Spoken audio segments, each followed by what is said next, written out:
Hello, everyone, and welcome to episode 60 of Podcast of Five Rings, your source of enlightenment in the realm of video games, tabletop, anime, film, and tech.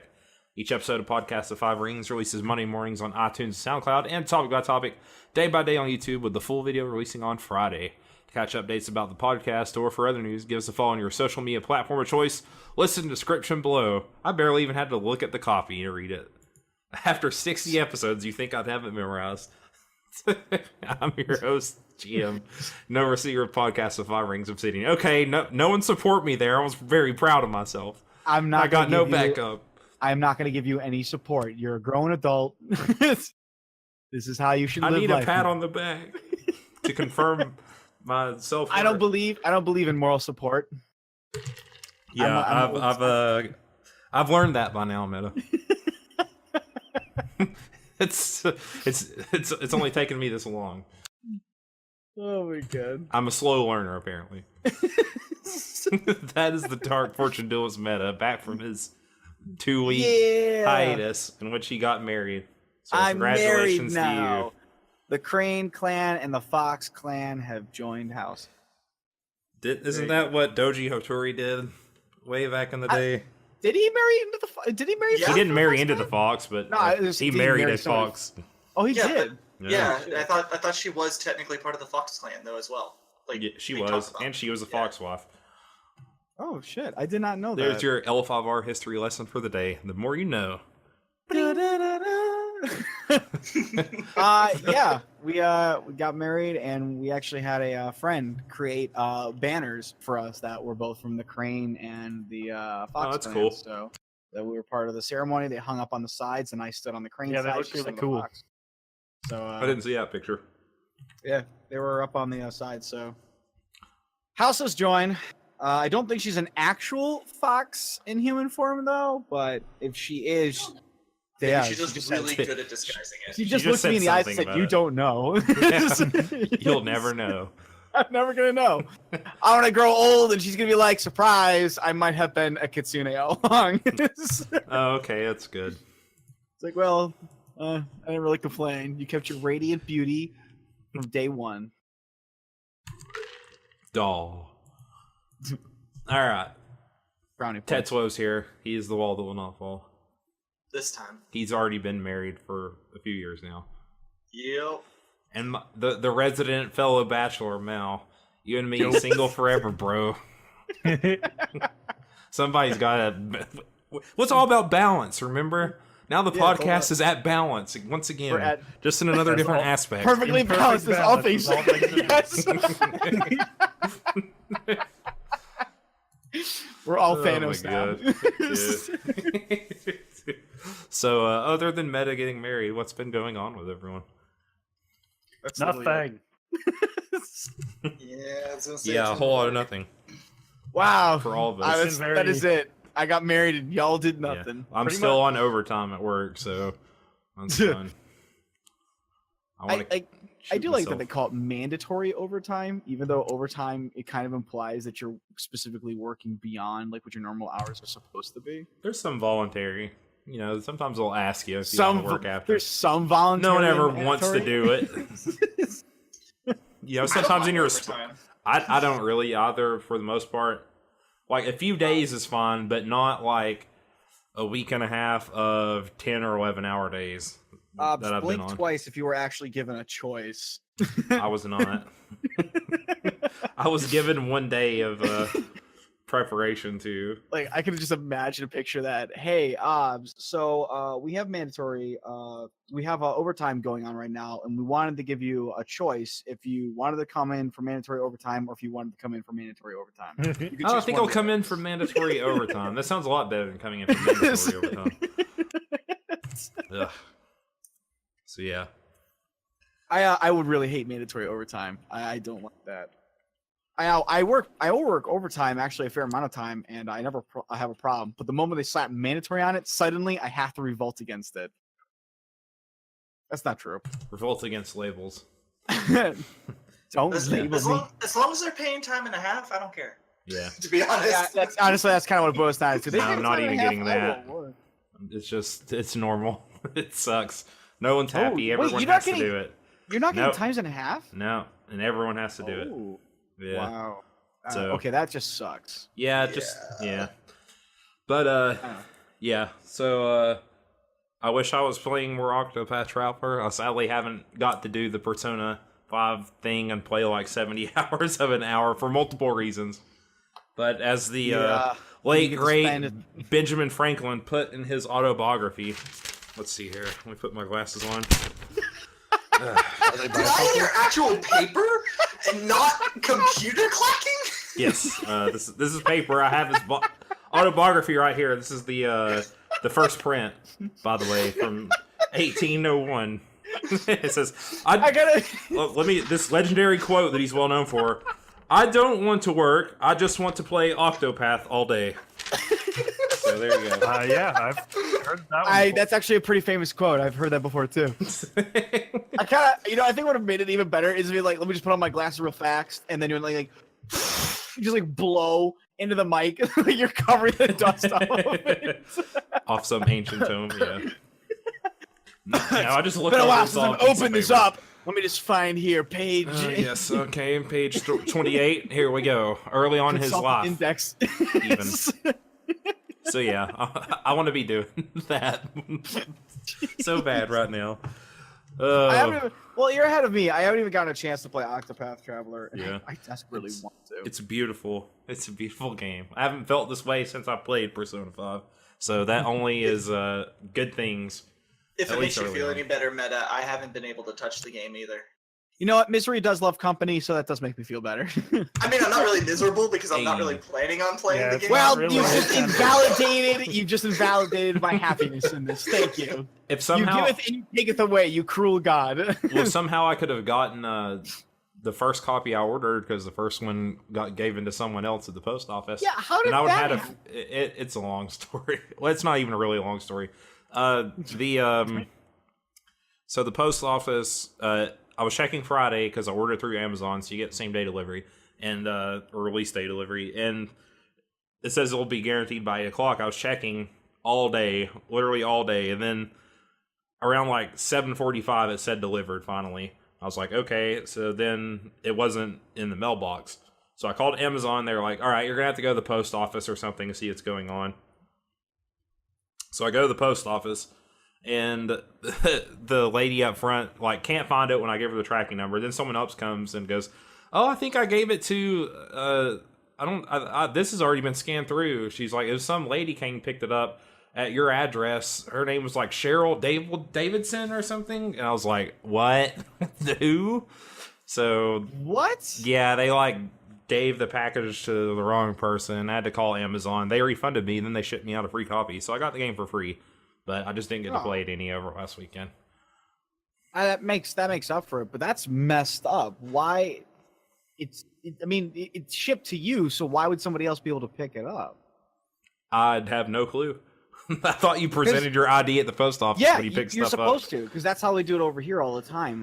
Whenever we have something come in and the mailman can't like leave it there, he's not supposed to. It has to be signed or something. Yeah. Like if you're not nearby, you have to go to the post office and you have to present ID that matches the address that you're currently at the very least. Yeah. A lot of times, like if they pull up and they think that it's just the right address or whatever, because they may have pulled up to like a wrong house and just was like, okay, hand it off. Yeah, the post That's office Could have been sucks. something like that. That's messed up. They're awful. But anyways, let's get into some fun stuff. Why don't we? No, I like to stay on miserable things. Oh, okay. Debbie, I don't know. I'm having a lot of today. fun listening to these stories of tragedy. Well, maybe you weren't around to hear the Joy-Con, the journey of the Joy-Cons. I'll tell you that later. But anyways, I told it on the podcast a few weeks ago. But anyways, let's go on first topic. Mal's up first. What do you got? Well, all I've really been doing lately is playing Final Fantasy X again. Okay. Because it, Is this I like your kept fifth seeing it copy? pop up. Yes. And I don't understand. Well, yeah, it kept popping up places, and I was like, I haven't played it in a few years.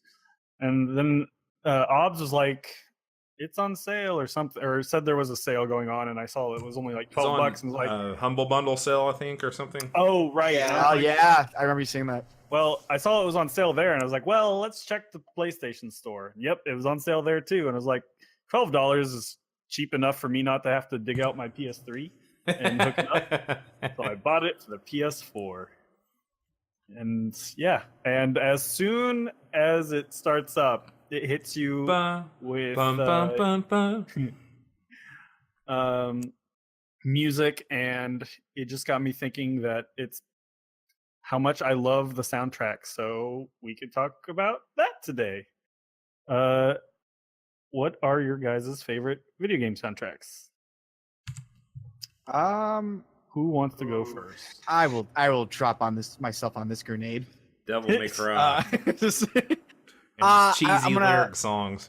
I'm gonna cop out and say that I don't really have a favorite soundtrack, but if I had to choose a game series that I probably enjoy the music the most from, hands down, Final Fantasy.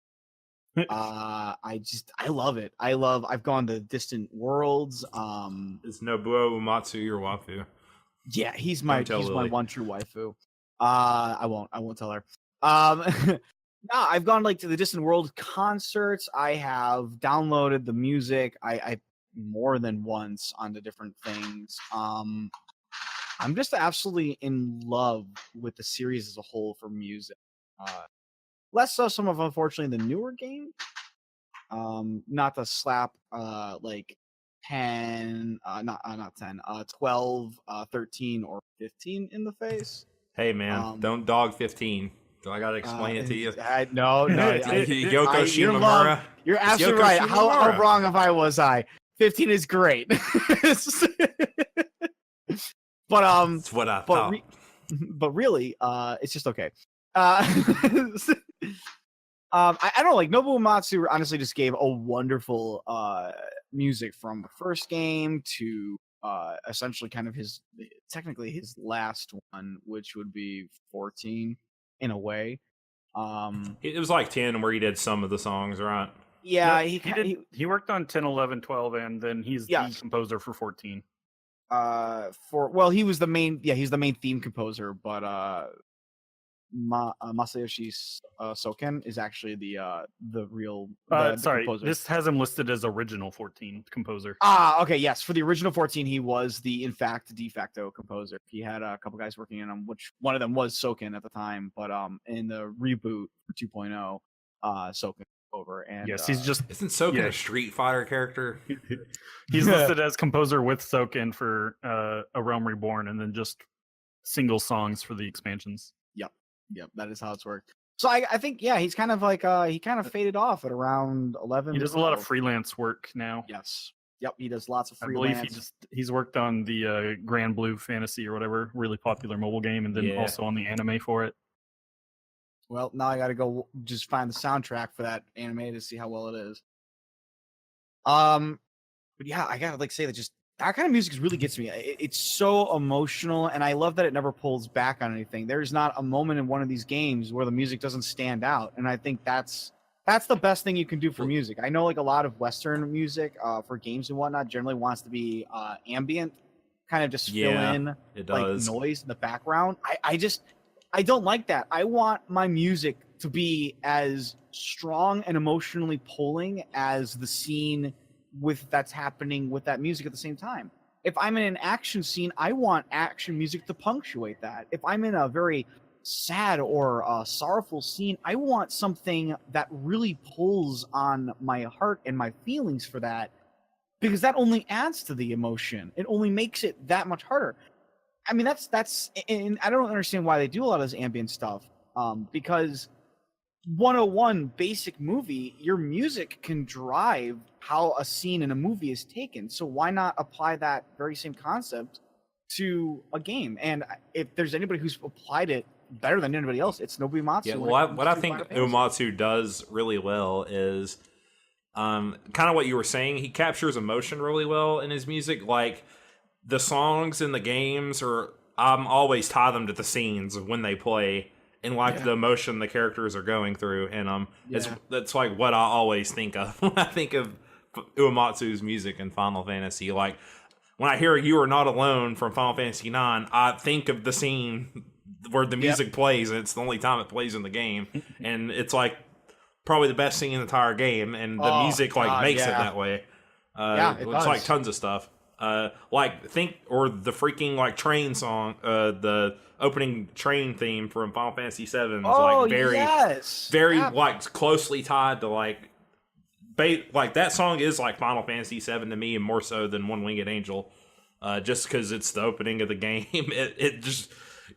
It's like very cinematic part of the game too. So I don't know. It's just really cool, like how closely all his music is, at least for me, tied to specific scenes. So that being said, what's your favorite Uematsu piece then, Meta? Ooh, I would have to say, oh, that's a tough one. That is super tough. What's the first one that comes to mind then? I know it's going to sound because it's hard. Yeah, I know it's going to sound like a staple classic for anybody who's played the game, but Aerith's theme. Okay. That song to me is... You can't talk about that song without spoiling that game. Yeah, there's not much to say about it, but I mean, that's just... But yeah, I know what scene you're talking about. So much impact. So much. I mean, just from the fact of what happens to the reveal of it, to the moment, everything building to it, and even afterwards. I mean, that whole scene is so wonderfully built, executed, and drawn out to just the perfect moment. It summarizes so much, not only for you, but is reflected in that moment and by the characters that take part of it. It is... I don't want to say it's perfect, but it's perfect. It's probably your favorite. I'm assuming that's your favorite Final Fantasy scene. The way you talked about it. I would have to say probably 7 is just my favorite Final Fantasy. We'll get to 9, that in a little bit. Oh, 9 is so good, but yeah. So I would say the Final Fantasy series in a general has just wonderful, wonderful music, and I'd be hard pressed to say anything else would really top that. All right, what about you? Let's let Tets go next, because he'll probably be pretty different. Yeah, than the rest of us. I've been trying to think on it, and to be honest, like, it's similar to what Meta said initially, that like I want it to be just immersed, like really pulls me into the immersion, and like if it's a sad scene, it needs to be very sad. If it, if I'm going into a big battle, I want it to be action packed to get my blood pumping. My problem is that I will listen to the music for those usages, and then it doesn't really stick because it becomes part of the emotional gravitas of the scene, so to say. But that being said, I think I actually have to go with the original Halo games. That's actually good. That's in my opinion one of the better like Western game soundtracks. Yeah, I would agree with that. I mean, the music's amazing, and I used to listen to the CDs to those all the time as a kid. Oh God! And I think that's part of it for me, is just like the nostalgia. The nostalgia and the association of this game that up until Destiny came out, I did not invest anywhere near the same amount of time in any other game. And so Destiny's kind of a close second, but kind of like a weaker choosing, because the music is it's good, but it's not all that great. It's not Halo good. Yeah.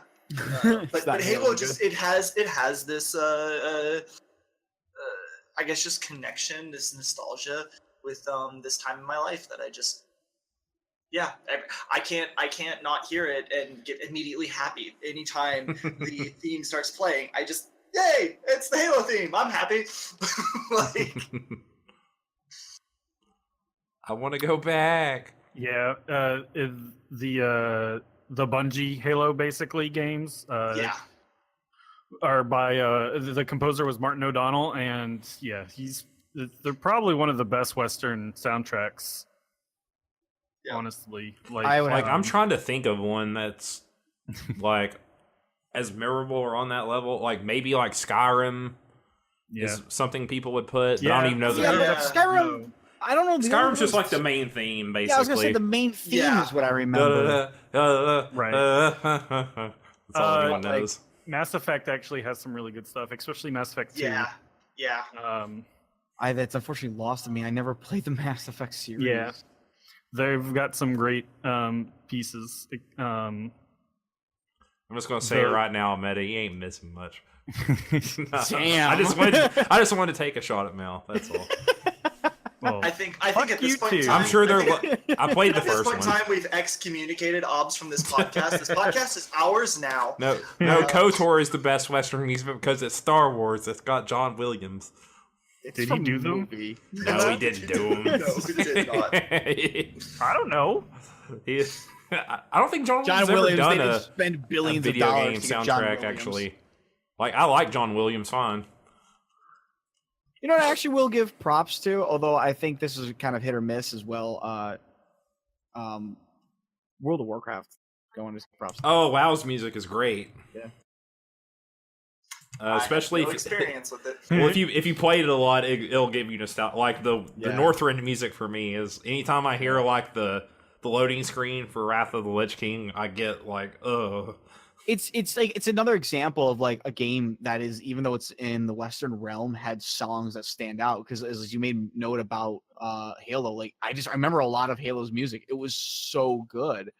I think the only downside is that there wasn't always a lot of it that showed up in scenes, and that always kind of killed it for me. I was like, oh, this game has such beautiful music. Play more of it. I want to hear more of it. Wasn't that part of the effect though? Like it only played when it mattered. You know, I'll give it that. Yeah, that is definitely another way to see that. Like And anytime you sold a ring, immediately Gregorian chanting is coming through your TV speakers.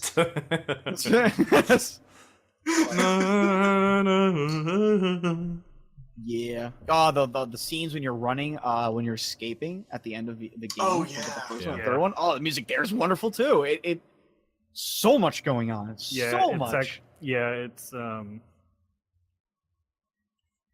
I can't remember the title, but it's yeah. I mean, it is part. They heavily use the Halo theme for the ending of Yes. Halo 3, but I can't remember the specific name. It's like yeah. It's like a redone version of it. Finish the Fight, I think. Yeah. Finish the fight. That's Yeah. it. And of course, who could forget the Breaking Benjamin song from Halo 2? Yes. Wait. I actually do not like that remember song. this. So Don't I do make me too. pie. Blow me away. Or... Blow me Yeah, away. Blow Me Away. I've seen them live actually, and they performed that. And I don't remember this when at they all. started it up. The image of Master Chief's helmet would come on the screen behind them, and the Yeah. place went wild. Yeah. Yeah. I still have those discs somewhere. Yeah, Halo 2 is actually probably my favorite of all the Halo series. Yeah. Yes, I agree. Like story For wise, the soundtrack yes. wise, I mean. Even Sorry, soundtrack too. Yeah. But So good. You know what I think it was partially too, though, and as far as Halo's music goes, you didn't have a lot of game music that was similar to it. Like fantasy music, to me at least, starts to kind of feel similar. I mean, again, it's conjuring images of a genre, and there's nothing wrong with that. But when Halo first came out, like you didn't have anything else that did music anywhere close to what Halo had, and I think that was part of it, is why it was so like awesome for a lot of it was people. different Yeah. for sure. Like the Gregorian chanting. I mean, I don't know another game that does that really. So, but yeah. Speaking of Octopath Traveler, its soundtrack is freaking amazing. That's what I've heard. It's really good, like really, really, really good. It's not my favorite though. Final Fantasy, obviously, like Final Fantasy 9 has an amazing soundtrack. Like I talked about, You're Not Alone is like my second favorite Uematsu piece. My first one is, weirdly enough, no one. I don't think I've heard anyone say it though. Is The Oath from Final Fantasy 8. Final Fantasy 8 has my favorite soundtrack. Like I'm super nostalgic. Like I get super nostalgic listening to that. The Oath is the part where Squall has to give the speech while they're invading the garden or whatever. The other garden's invading. Oh yeah. That song is really powerful. It's an amazing song. That's my favorite Uematsu song by far. I gotta say, like moments in Final Fantasy VIII, like again, it falls into like the effect of like the music that's going on with the moments in that game are just are great. I mean, the combat music in that game is oh wonderful. god, I love well, you got the you got Man with a Machine Gun too is a great song. Oh, that's such a wonderful song too. Yep. And I actually like Eyes on Me, so haters gonna hate. And I like that scene. So no, not the creepy part where she's the sorceress. But anyways, so yeah, I really love 8. I like 10s a lot too. I mean, I like pretty much all the Uematsu stuff. You're gonna fall in the same category of me. Yeah, The but- series in general. but it's not my favorite. I haven't objectively this is like the best games. Shout out to Persona as well. Persona has great music. I have a feeling that might be on Mal's list. But in my opinion, the greatest video game soundtrack of all time is Chrono Cross. Easily, hands You're immediately down. wrong. It's Yeah, that is definitely a lot of people's favorite. so good. It's the best part of the game. Cross? It's Yasunori Mitsuda I believe he's the same composer for Chrono Trigger as well. I could be wrong. It only uses a few. Sorry, did you say your favorite is Chrono Trigger? Mine is Cross. Oh, okay, that is not most people's favorite. Sorry, Trigger is. I think Chrono Cross is an objectively better game than Chrono Trigger 2, but that's also an unpopular opinion. That is definitely unpopular. But- I like it. I like it more, but yeah. But oh my god, dude! Like I haven't even beaten Chrono Cross. I've gotten like 3/4 of the way through it, and a lot of the time I was literally just sitting there listening to the music. Like when I would do homework for really college, I would just put on the soundtrack and it's so freaking good. Like the town themes, the 2 different worlds you go to. I love how he like does different versions of each song. It's the same song, but it's just different. Like the world map's the same but different. Every single town you go into, like the opening song is freaking amazing. There's a live version of it that is so good. Crossing Worlds, or it's something like that. I can't. It's my favorite soundtrack. I can't even remember the names of the songs to it. You know what else he did, right? Or does, right? What else does he do? The Xeno series. Oh, so there you go. Really? Yeah. Those games have really amazing Those have soundtracks good music too. too. Yeah. Those have Also, great Shadow music. Hearts. I don't know if you've ever played that. Never Yes. played that. I think Lily has though.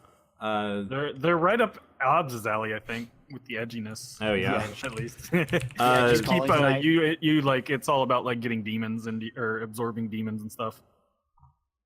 And transforming I into think them. that sounds like The Tales of soundtracks are really good usually. I don't the really. Matoi Sakuraba ones are really good. I remember. He's at the basically time- it's basically all like prog rock essentially, like the I battle remember music at the and time stuff. really liking this Tales of Symphonia soundtrack, but if you asked that me one's to great. a song from that game, I would not be able to do it. Yeah, I can't really name one. I used to be able to. Yeah, Back when I that's listened the to his, thing. I used to listen to his music all the time, but it's like Beating the Angel is one. It's like the ultimate boss music. That's like everyone's favorite song from Tales of Symphonia. I'll have to link it later, but yeah. Yes, that's mine. Chrono Cross, like easy. Like the freaking songs in that game.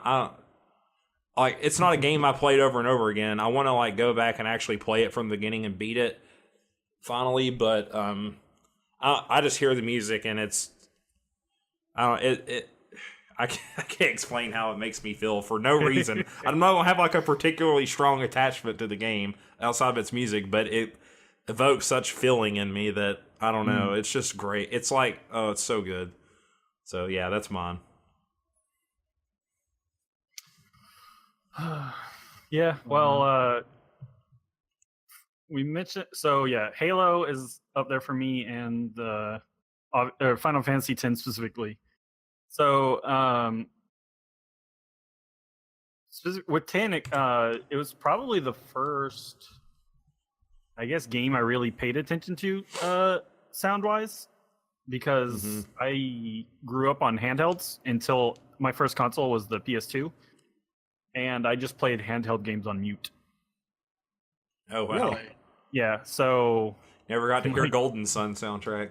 nope. Oh, Golden Sun, it has a really good one too. Yeah, I think that's also Motoi Sakuraba, actually. I wish there were more of those games. I do too. I love the two. That's a whole nother thing. But those two Yeah. the Game Boy The GBA games, ones. oh, so good. Yeah. But yeah, and then I think that influenced how I played. Basically, like when I'd play PS1 games, even like anything without without voice acting. Mm-hmm. So Final Fantasy X specifically, like just to hear the voice acting, I would turn it up and or leave the audio on basically. And yeah, so it just that's one of the strongest pieces of nostalgia for me, I guess, is Final Fantasy X. When Xanarkin hits, man, it just makes me want to play the game all over again. Ooh, Xanarkin. Ooh, so good. It sets the whole theme amazingly. That song is because then you get to hear it for the big reveal. He puts his hand on her. He puts his hand on her shoulder. I vividly remember the opening of that game. Yeah, it's a great opening. Listen to my story. Once you know the story too. That game was so fun. Oh my gosh. I love playing through it again. I don't know why people hate it so much. I don't know. Tidus is whiny baby. That's probably why. I love Tidus. I was actually reading up on the like the early development for that game, and it was going to be so weird. Like the Ultimania I kind of stuff. want to know now, but I don't want to burn. I don't want to like jump away from the topic, Ron. Well, so the quick rundown. Original concept was a person would never reach the end of life, or would reach the end of life at 17 years old. That's where the theme of inevitable death comes from. And Yuna was going to be a nurse and healing people on a pilgrimage, and that's what caused the death. Like, is the big reveal for the original premise. And Tidus was going to be a plumber. I remember hearing that. Yep, with the attitude of a delinquent. Which I think is where the water, where him in the water comes from. Because originally he was going to be like, he'd work under he'd go under what is now Xanarkin, which is where it was going to start. He'd swim in the water and have to go fix stuff down there. So, but yeah, lean and pops like Mario. Boy Mario. That is a hell of a change from what we got. Also the art style. Yeah. Would he have also had a patent, one long leg pant, one short one? I don't know. Those are just random zip-offs with one still zipped on. Yeah. That was the only thing I think that really bothered me about his design a little bit, was just those kind of things. I just think he looks like Meg Ryan. That's my problem with him. All over the place with his, which is really funny because if you look at all the NPCs around him, like when he's in Xanarkin, they don't really match that clothing design. Yeah. That's how you know he's a main character. Yeah. He stands out like a sore thumb. I like this brown hair design better personally. Mm-hmm. That's just me. But anywho, all right. Well, that's yeah. You got any more video game soundtracks to add to that? Yeah, actually 2 from last year, which you already hinted at. Persona 5. You never saw it coming, right? No, I didn't. God, that soundtrack is so good. Yeah, it's it stylistically just it fits the theme of the game. It's jazz. Just melds with that game so well. The theme of the game is rebellion against authority, so of course it has a freaking jazz soundtrack. Just that game oozes style, and the soundtrack just works well with it. So well with it. You know what also oozes something? What? Neo oozes wonderful music too. Actually, I'm dead serious. That game has some of the most eerily haunting music I've ever heard from a game. Some of the stages when you're just running through them just put on this beautiful song as you're running through that just. It's almost like heart-wrenching is almost a word. Like there is the music in there just kind of matches the environment and almost without saying a thing tells you loss or mystery through the music and the events around it itself. And it's it's so frustrating at times when some of that music comes on and like for the rest of the game it's just very quiet and there's no music, because when the music does come on for certain areas, it's just amazing. And some of the boss battle music is okay. There's nothing too great about it, but there are some songs when you're fighting some of the bosses that also stand out that are just as heart-wrenching and really reflect the emotions and the feelings of the characters going on in the scene for What is what it? they are for the story. The new A boss battle? The new A boss has a very interesting theme. I think when you're fighting both Mitsunari and when you are fighting without giving it away, when you're fighting effectively Quasi Byakko, when you're fighting both of them, the theme song for them is wonderfully gut-wrenching and kind of punching right into your heart on that one. The theme versus not Tachibana, but her husband.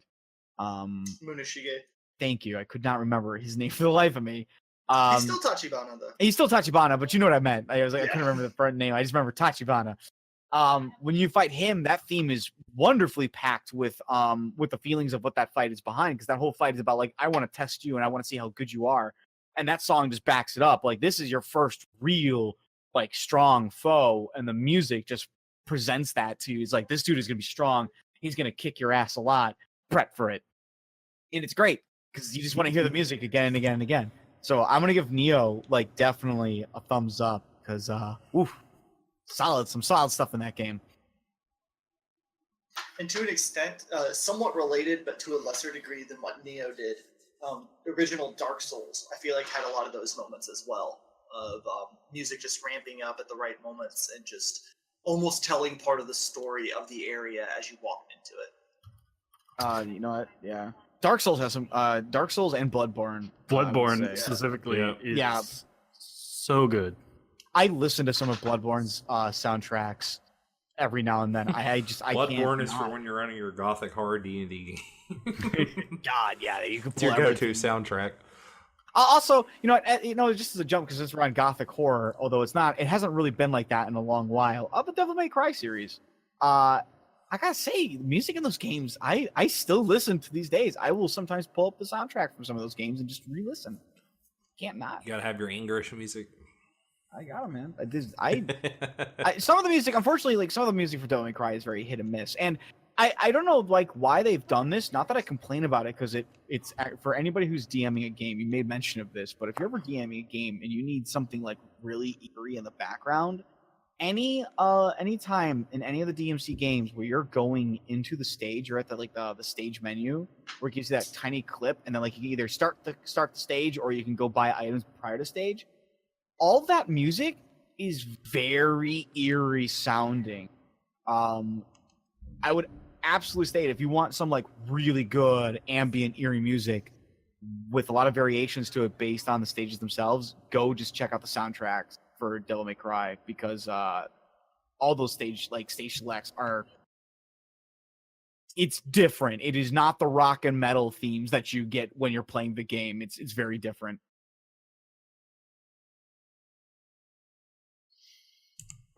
All Very right. cool. Anybody got any other? Yeah, so there were because there were two last year specifically, because last year was a good year for music in video games. Oh, I know what you're gonna say. It was the winner of the video games at the Voice Awards for best Nier. soundtrack. Yes, Nier Automata. I've heard the music from it. Outstanding, and the way they use it in the game is so well done. And Platinum is just really good at using their music in their game, like changing it up at certain points to respond to the what's going on in the game.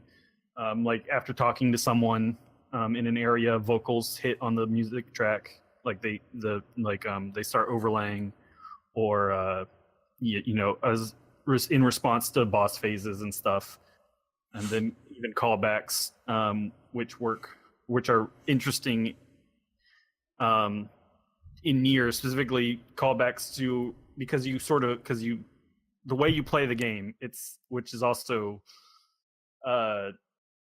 very unique, and you sort of play through it multiple times, but not really. But the E ending song at the for the true ending song is just so beautiful and very emotional. You know what? Actually, it It's kind of never reminds going me on of sale, it's Mel. because they you make mention of that, and I feel like that actually kind of pulls a little bit from another great soundtrack. But it's a game they worked on earlier, which was Metal Gear Revengeance. Yes, that one Yeah. specifically. Snake They use a lot of the same Eater. tricks, and That almost sounds like they've only made it it's better. the and same come on composer, that. I Yeah, believe. It's you know so that wouldn't good. even surprise me. I mean, the music from that game was great, and if he's gotten better and he's able to do more stuff with the music, like in Nier Automata, it's probably just gonna be better. I've never played the game, unfortunately, but I hope You need should. to. I should. It's right up my alley for a kind of game too. If it'll ever go on sale. There's basically 5 chapters, is kind of how to look at it, and chapter B is what kind of is where like the game's low point, because you basically replay chapter A again. But after that, it opens up differently, and it's just so good. I'll have to remember this. I will have to play this game someday. I highly recommend it. Let's get on to my topic, which Tetsuo will sadly not have much to say about. That's a common theme, it feels like. I have all the topics where Tets hasn't played anything. Y'all in your JRPGs. Yeah, I know, exactly, right? So we're, for August, going to do the homebrew Pathfinder Final Fantasy role-playing game. So, in a lot of that, and we probably kind of already talked about this and answered it in the music thing, but I want to know what your favorite Final Fantasy is, why, what about it resonates with you so much, why does it do it, so on and so forth. Well, Mao's already lately talked I've about been his. playing Final Fantasy X. Please, tell us the story again, Mao. And it happens to be my favorite Final Fantasy, which I can always talk about more of. So, I think one reason I quite like it even more than all of the others that I haven't mentioned already is just that they ended up going with a different style for 10. I love the Okinawa stuff in it. They got away from the the medieval or European fantasy style and took inspiration and the sci-fi with, stuff. Yeah, they took more inspiration from specifically Thailand and the Delhi area of India. And I just love the aesthetic of Final Fantasy X so much. I didn't know that, but a lot of it makes sense, like kind of looking back on it now. That makes a lot of sense. I mean, come on, Meta. You know you want to ride that shoe puff. Fucking love riding shoe puffs. You kidding me? Best scene in the whole game. Best scene. 10 out of 10. I gotta say, like, are you sure you're not talking about the laughing scene? You know what? You did remind me of actually the scene that I love even more than the shoe puff scene is the laughing scene. Yes. Absolutely. I gotta say though, like, honestly, I love the color in that game. It is so vibrant, and that's something that, like, I have to say, unfortunately, I feel like Final Fantasy IX did lack a little bit of, which was the vibrancy of color. I mean, I could chalk it up to potentially just the theming of the game, the limitations of the machines itself and whatnot. But I mean, when you go to Besaid or Xanarkand or everywhere, just the colors of those areas just are they pop out so wonderfully. I can picture clearly the beaches that you see, and even the traveler's path before when you're going down when you're traveling with Yuna and whatnot for the game. I can just picture like the colors of them, and that stands out to me so much. I really did enjoy those parts about the game. I just really love Jecht. Jecht is one of my favorite villains from any Final Fantasy game. So he was originally going to be Auron. Or Auron was going to be Jet in disguise, and they're like, no, we don't want to do that. That's a little bit too complicated. I always wanted a prequel game the Final Fantasy X where you were Yeah, I've heard of Broska, Jack, and Orin. Yeah, I've heard on his pilgrimage. that idea before, and it would definitely work well. Like you have It would. Like you wouldn't have the NPC switching or the party switching, which is another thing I love about 10. Oh Like God, the yes. way you can switch your party immediately, and it's so good. But yeah, I mean, you'd have a magic user, a tank, and then the speed fighter that would be Jet, basically Titus, or the Tom Mage, essentially. Yeah, That's what it was. He was haste. like, I love haste. the Yeah, he's moment your I haste saw bot. haste on his path, I was like, this is gonna be good. I also like that they got rid of the ATB in that game. I really like the where it shows you the turn order on the side. Yes. You That can was really plan it nice. out. It made it on one hand, it decomplicated what the ATB system was, but on the other hand, it was really nice to kind of just know like what was coming up, what was gonna happen, and like if your moves affected that negatively or not. Yeah, like using an item that you got means you come back around sooner, and Yeah, I really enjoyed it. It actually kind of reminded me, honestly, what it reminded me a bit of was Final Fantasy Tactics ATB, where Oh, yeah? certain actions would reduce it more or less, and adding speed to your character would affect the ticks on it as well. So I really enjoyed that system for like being able to tell me like, oh, he's going to come up and do this again, so I best be ready. 10 also just had the hardest bosses in the game, in my opinion. The monster arena stuff oh yeah. is Oh, yeah. ridiculously hard. First, you have if to you go and haven't fight or grinded- capture all the monsters. Yeah. Then you fight super monsters, Yeah, and I've still never beaten the strongest ones in that game. I haven't either. My greatest accomplishment in that game is the ultimate weapons just make you have to work pretty hard for them. Yeah. Like getting 0 on the Chocobo race, Thunderstorm suddenly. and dodging 200 lightning bolts. Well, there's the lightning bolt thing, and there's an actual thunderstorm going on outside now. That was just good. That was good timing. If only it was comedic timing. No, yeah, the I actually liked the mini games in that one. Like, as Yeah, I did frustrating too. as the Chocobo race was. Oh yeah, I remember sitting down just for hours. It's like, all right, I'm gonna get that clock to say 0. It was ridiculous. And then you Oh, get hit my by a God. random bird, and you're just like, oh, That son of- music. mother. It's that specific version of it that sticks with me because I did that freaking Chocobo race so many freaking times. So, yeah. All right, Meta. What about you? What's your favorite Final Fantasy game? Oh I man, Ooh, this is gonna be a tough Did you already one. say Final it as well? Fantasy 1.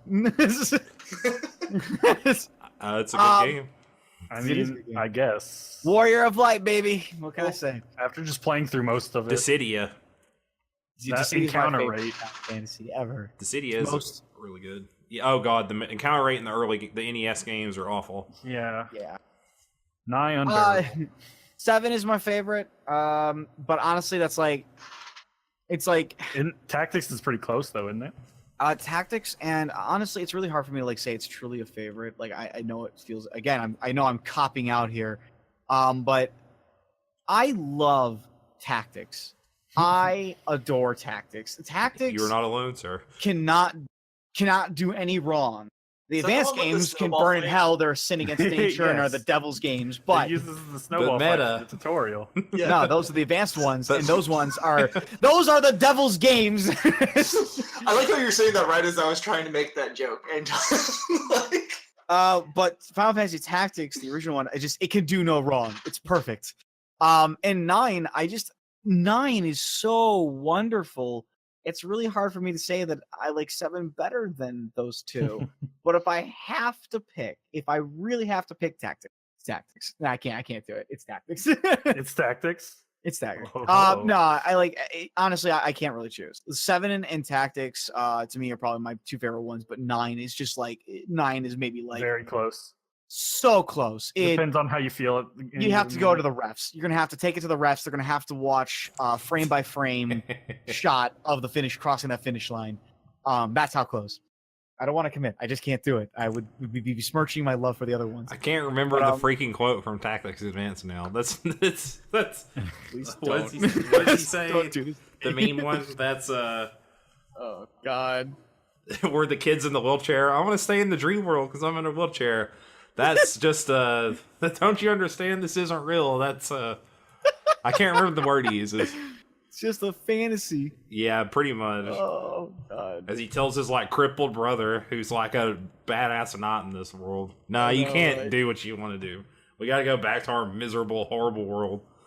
Where your legs don't work and you're picked on by the kids. You have to get Exactly. the snowball fight tutorials. Final Fantasy, just to jump off of here, Final Fantasy VII, I just thoroughly enjoyed. It was probably one of my first forays into Final Fantasy wholly.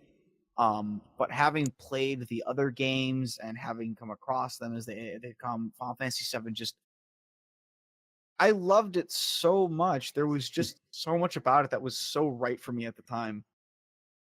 The music, the characters, the stylizations, the story. Like I know, like it suffers from ellipses condition a lot, as most games in the PS era did.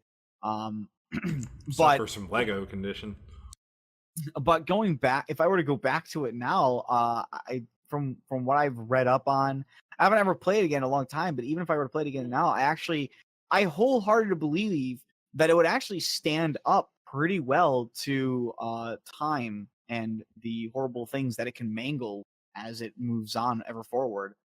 And the same thing is I can say beautifully so, and with the utmost confidence, that Tactics is a game that absolutely holds up to the past when it was first released.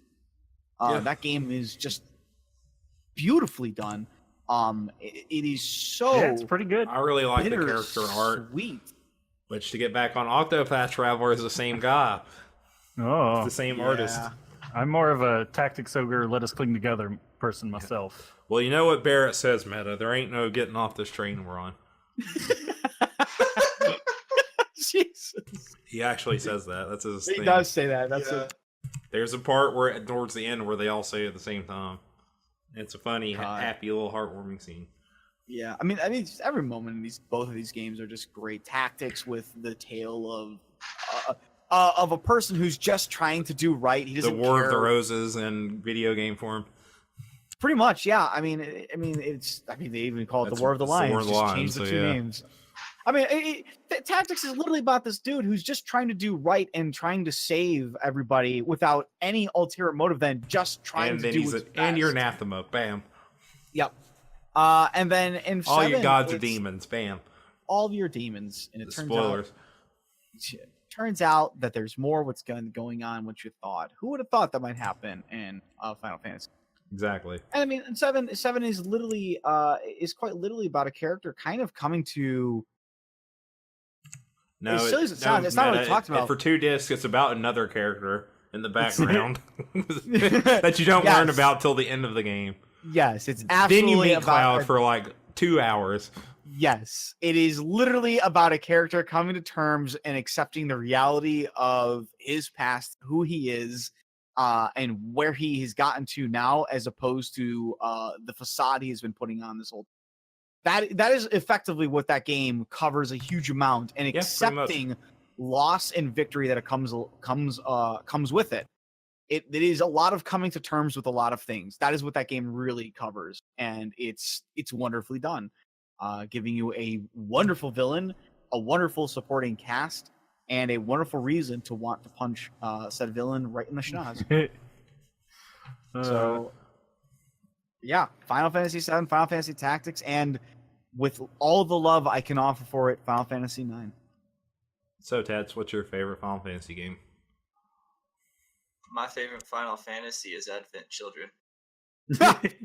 You're trying to start. Okay, you're gonna start a fight. Why is it your favorite? No, he'd be starting a fight if he said the This is really spirits the of only the Final Fantasy I've finished. I tried to get him to play 10. Technically, it doesn't even count because it's not a game. It's a Okay, movie. fine. If you want game, it's Kingdom Hearts. It's not. There you it's go. Not I'll take it. It's got Final Fantasy characters. You get the pass. It's the best I can do on this short notice, damn it. Can't just pick up a game and beat it real fast. You played 14 for a little bit, right? Say what? You played 14 for a little bit, right? I played 14 for a little bit. I played through the first disc of 7. I've almost actually beat 10 too, and I got pretty far into 10. And I used to have a demo disc for 8. I think that's the I like how Final 8 just Fantasy gets a games. demo disc. The 8 demo disc is awful. It was like one of the. Remember when Pizza Hut used to have like the demo discs? Yeah, I have that's that it. too. I have that one. Yeah, and it's like the only thing you can do is go fight Leviathan in this one random town. Mhm. Like that's all you can do. But yeah. So that's about the extent of my Final Fantasy. Oh, and Final Fantasy 15. I played a good bit of that. Well, what's your favorite out of all those? Yeah. And why? You don't even have to really like one. He died trying to think of an answer. Yeah, I don't know because none of them really stuck with me enough so that I could actually finish them. So I figured Again, 15 okay. would be most your Okay. game since it's an open world game. yeah, 15 or I actually really enjoyed 10 too as well. And 10. But I didn't Charlie's think I- Angels, baby. Yeah. I think again the color and the visual aesthetic in 10 and 10 too. 10-2 has the job system, which is the best thing that It is a really good job system. ever. Oh my god, Yeah. I love that game for the job system and the job system alone. I love that game for the happy ending, even though I really Yeah. love the sad ending at the end of 10. Yeah. Also, Yeah. I like that you get I like both. Speaking of earlier things on soundtracks, what is the name of the song at the beginning of it? Which one? What can I do to 10-2. you? Yeah. Oh yeah. What can I do? I have that on Pure like a couple Emotion? different Yeah, that's it. Pure Emotions. I have that actually on a couple CDs. How do I listen know to the that? shit. I listen to the I- shit out of that song. I don't care I what bought says. I bought Saga Frontier, I think, just for Oh! the demo of 10-2. Oh, nice. Oh. Wait. You bought Saga Frontier? to get 2 the- or something. Whichever one came out on whichever Saga game came out Came out on around the that time. PS2. In like Yeah. 2003. Right. Or I was gonna say I 2004. don't think it could be Saga Frontier series, or at least It was a Saga game. I can't remember Yeah. which one. One of my friends in high school had his Final Fantasy X file because he completed the Spirit Grid on every character because he's insane. I think his file was like 400 hours Unlimited long. Saga. Unlimited Saga. Sorry, yeah. No, you're good. I just randomly thought of that, and I Yeah, was like, man. "Wow, you talk about someone who loves that game." Yeah. And yeah, I love 10. It's all about trying to save a girl. Yeah, Not even like save the world like what they usually do with Final Fantasies. You're really just trying to protect the girl from the status quo. Yep. And basically, I love going against the concept of destiny, like how I posted the color thing earlier this week about magic colors and red being the most anime color.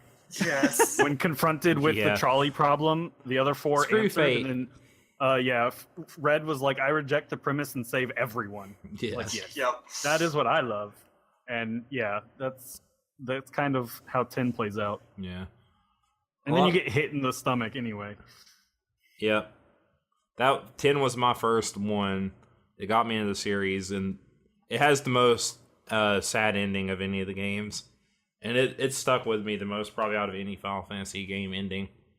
Are you sure it has the most sad ending? Because the saddest ending, not the most sad. Although I guess that means the same thing. Because I mean, Tactics ends on a very, very Yeah. bitter note. I wouldn't want to say, actually. I probably might I not It don't be didn't know. stick sad. with me as much, though. I don't know. There was something about I it. think it's I don't know, just the way like everything. I just want Delita to die, basically. Not.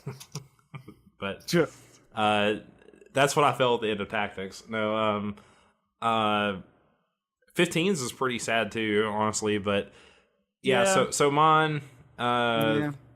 yeah, meh. It was It's sad to just me. The way it ended was like they didn't execute. If you it use the right. goofy picture, then yes, it takes away.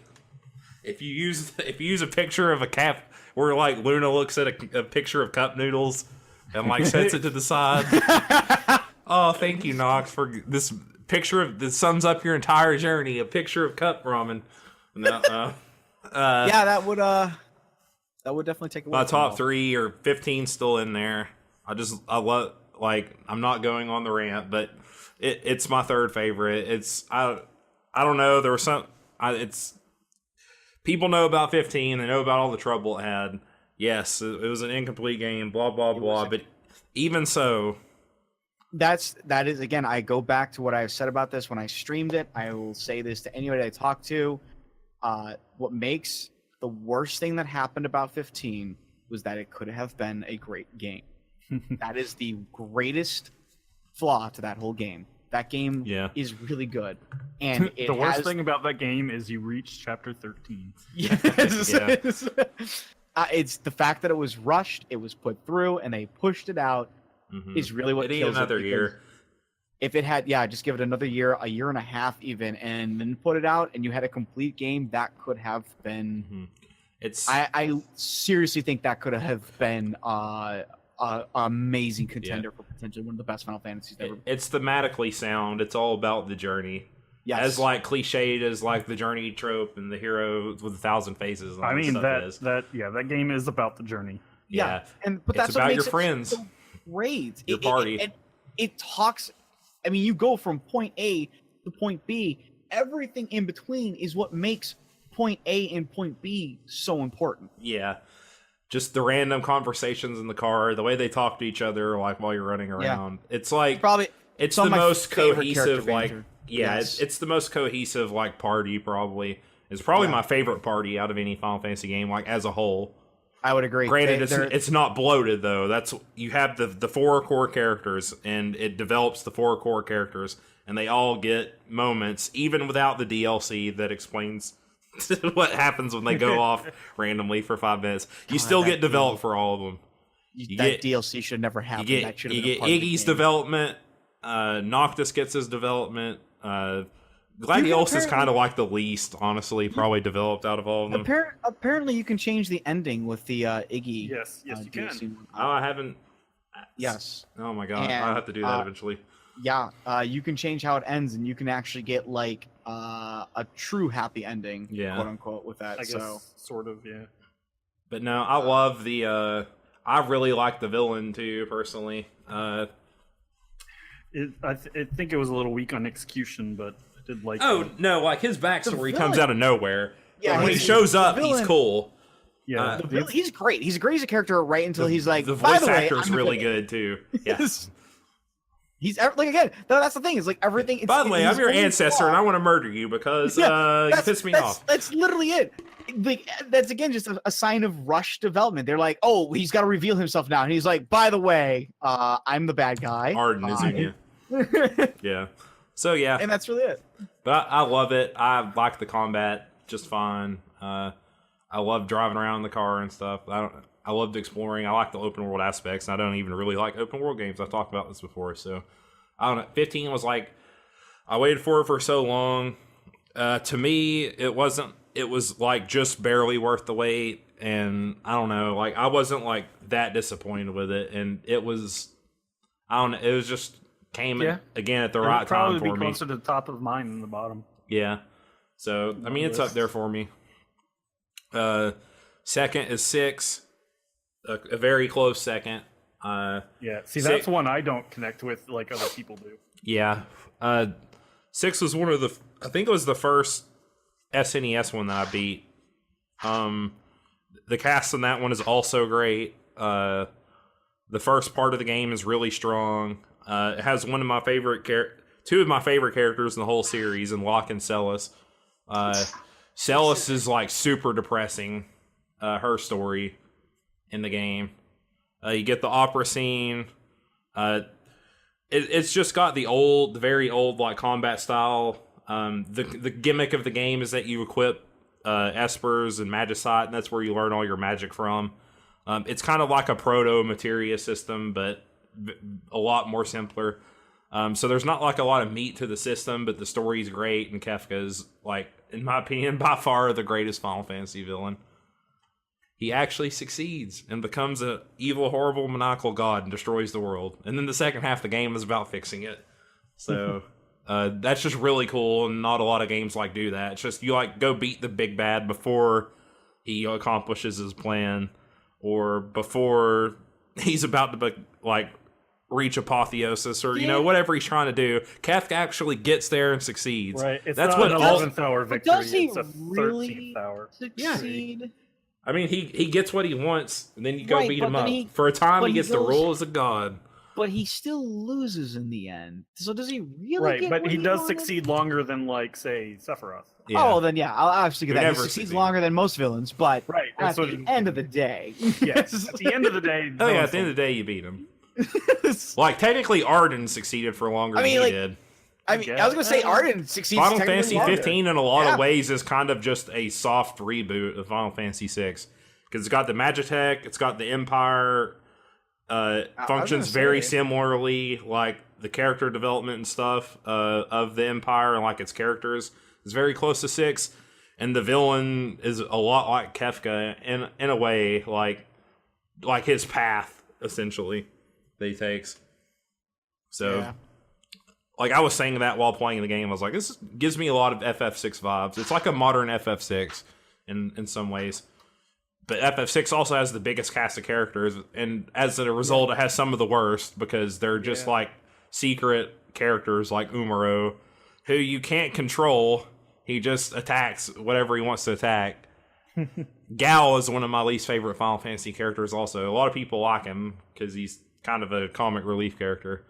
But I don't like using him in battle because he's almost like he's the blue mage of the game, where you learn even though there is an actual blue mage, he learns like monster skills, and you can't really control what he does either. I don't like that. I love Go-Go, the mom, who's apparently like a time traveler, and there's like a cool theory around Go-Go in the game. Some people think that it's like a deceased character from one of the other characters' backstories. But all the characters get really good backstory development if you go and look for them in the second half of the game, in the World of Ruin. So, yeah, love 6. And then FF9 is just... it was the second game I played. When I beat it, I was like, I like this more than 10. Wow, I didn't think I'd be able to say that. And which is weird, because it's kind of a love letter to the entire series. I mean, it pretty much is. It's got lots of references to the games that came before it. 6, 7, and 8 were more like sci-fi, steampunk, or what's the other one? Not cyberpunk, really, but like Dieselpunk? Yes, thank you. More like that kind of. 7 and 8 more sci-fi. 6 is more like the diesels, steampunk. But it went back to the medieval kind of stuff. It had this. Everyone hates like the cheat. Literally anyone who hates on 9 is just like, I don't like the way the characters look, and I'm like, okay, just you gotta get over that part. And it, like, I think they're fine. It fits the world and the tone of the game perfectly, in my opinion. I really love that cast as well. It's probably my second favorite cast. Sadly, Amaranth is like also just not a good Final Fantasy character. He's like, I used to be a bounty hunter, now I travel and I'm mad because I'm mad, and I have a giant afro. That's like his whole character essentially. But I don't know. I love that game. I love all the systems in it. I love how happy-go-lucky and bright and cheery Zidane is. After we got like two emo McEmo faces in a row, essentially. Well, Cloud wasn't emo until he figured out that he wasn't Cloud. When he was Zack, Cloud? He wasn't emo. Right. Yeah. He was more the confident, cocksure soldier guy. But Squall was very emo, so Zidane was like a nice change of pace, and there you go. So also Thief is probably Dragoon is like probably my favorite, but Thief is like right there too. I loved all the Thief characters. Like Locke is probably my favorite Final Fantasy character from FF6. So I'm guessing what's your guys' favorite Final Fantasy characters then? I'm gonna Ramsar Cloud. I mean, I like them both. Honestly, I don't know if I have a single character that it's is my Komari. favorite. You're right. No, he's probably towards the bottom. Kamari is Waka. That not- game could just not. He could just not exist. not and it'd be exist. Yeah, perfectly yeah. fine. For Kamari. Oh, no one likes Kamari. He's outside of that. I love all the other characters a lot. And yeah, Waka. I mean, I like Waka. I love Waka. I love his retirement arc Yeah, where he retires from Blitzball. yeah. The whole Lucas, everything in Lucas, pretty great. Yeah. Orin comes back. You get your Yeah, laugh when you get scene. Orin, who's also amazing, and you beat up on Riku and don't realize it. Yeah. Albed. Yep, so I'm looking We forward sure can to talk about Final Fantasy a lot. Yeah. Oh yeah, we can. We've been doing it for about an hour now. I'm sure the next essentially. topic will be expedient. Yeah. Oh, absolutely, totally. I'm sure it will. On that note, let's get to it. Meta, you are next. So, you know, it's not expedient. This topic. It's going to be more So, expedient than last time. Yeah, it will be. Thankfully, because there's not much to cover, and we're going to go about it differently. So coming back, I felt like maybe we need to stick to some good, solid roots. Be consistent on a theme here. And what if I am but a humble servant to all of you in this great empire that we called the Emerald Empire? So going back to Rokugan. Something a crane would say. Yeah, right. Look, all right. I don't compare you to an ogre. Okay, don't compare me to. Why not? Actually- Ogres are strong and cool. Yeah, but They have don't- their own Bushi school. They Yeah. do. That's very true. That's absolutely It's true. really And good. you If know you what? said Oni, I'd be upset, but you said ogre, so. No, you know what? I'll give it to you. I will give it to this. Anybody who compares crab to ogres is completely wrong. I have never once seen an ogre use chopsticks. So. Got You see the- Is that a I'll Bara give it to you, Hime though. quote? That is a Barahime quote. God, I love her. She had some great quotes. I love her stuff. Specifically the Scorpion quote. Scorpion one is good. I love the crane one too. It's just so so self-slapping. So last time we talked about L5R, we did talk about the core schools, and we actually kind of tiered them, gave our thoughts on what they did and what they were, and we kind of agreed that the best one, really, when it comes down to it, is the Kita, and the worst one is the Kita Bushi. But the Great Clan Advanced Schools from the core book kind of change things up a little bit, and are very potent, very powerful, and provide a different path. I kind of want to say different, but they're more of an extension and addition to the core schools as opposed to really a different path. So I kind of wanted to go through them. I want to talk about them and just give our thoughts and opinions on like what they are, like how they work. What do you like about them? What are things that you don't care for them?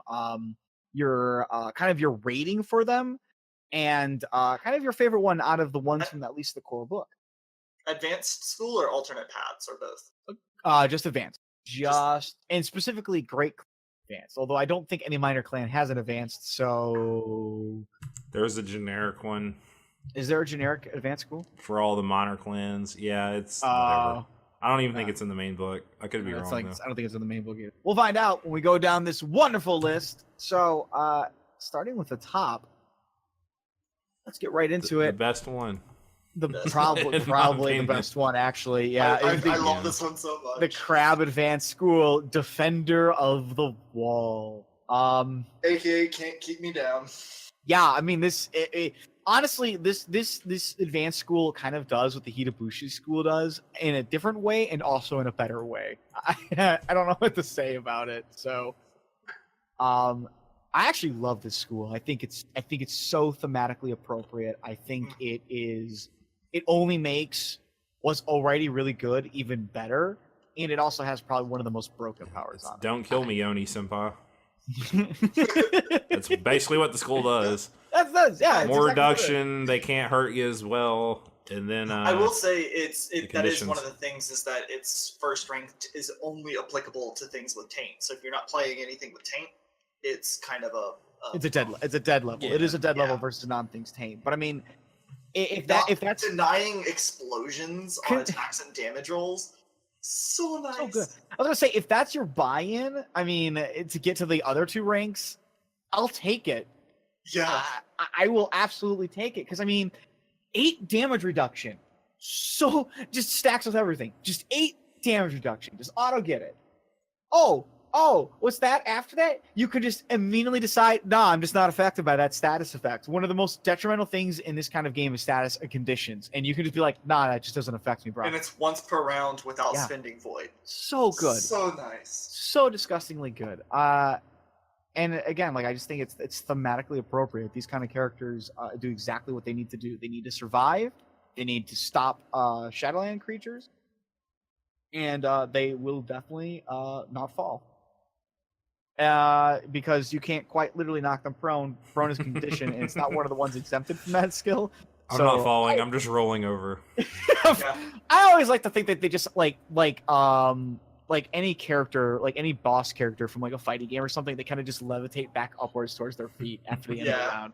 That's just how I assume it happens. Whenever you knock them prone, their feet are still actually touching the ground. So Yes. no matter what contorted position they fall on, they just stand Michael back Jackson. up. They just perform a Michael Jackson lead. That is exactly it. So that's on a scale of 1 to 5. We'll just pull that right from the thing. I got to give these guys a 5. They just. I mean, a lot of 5 is these are best. going to be.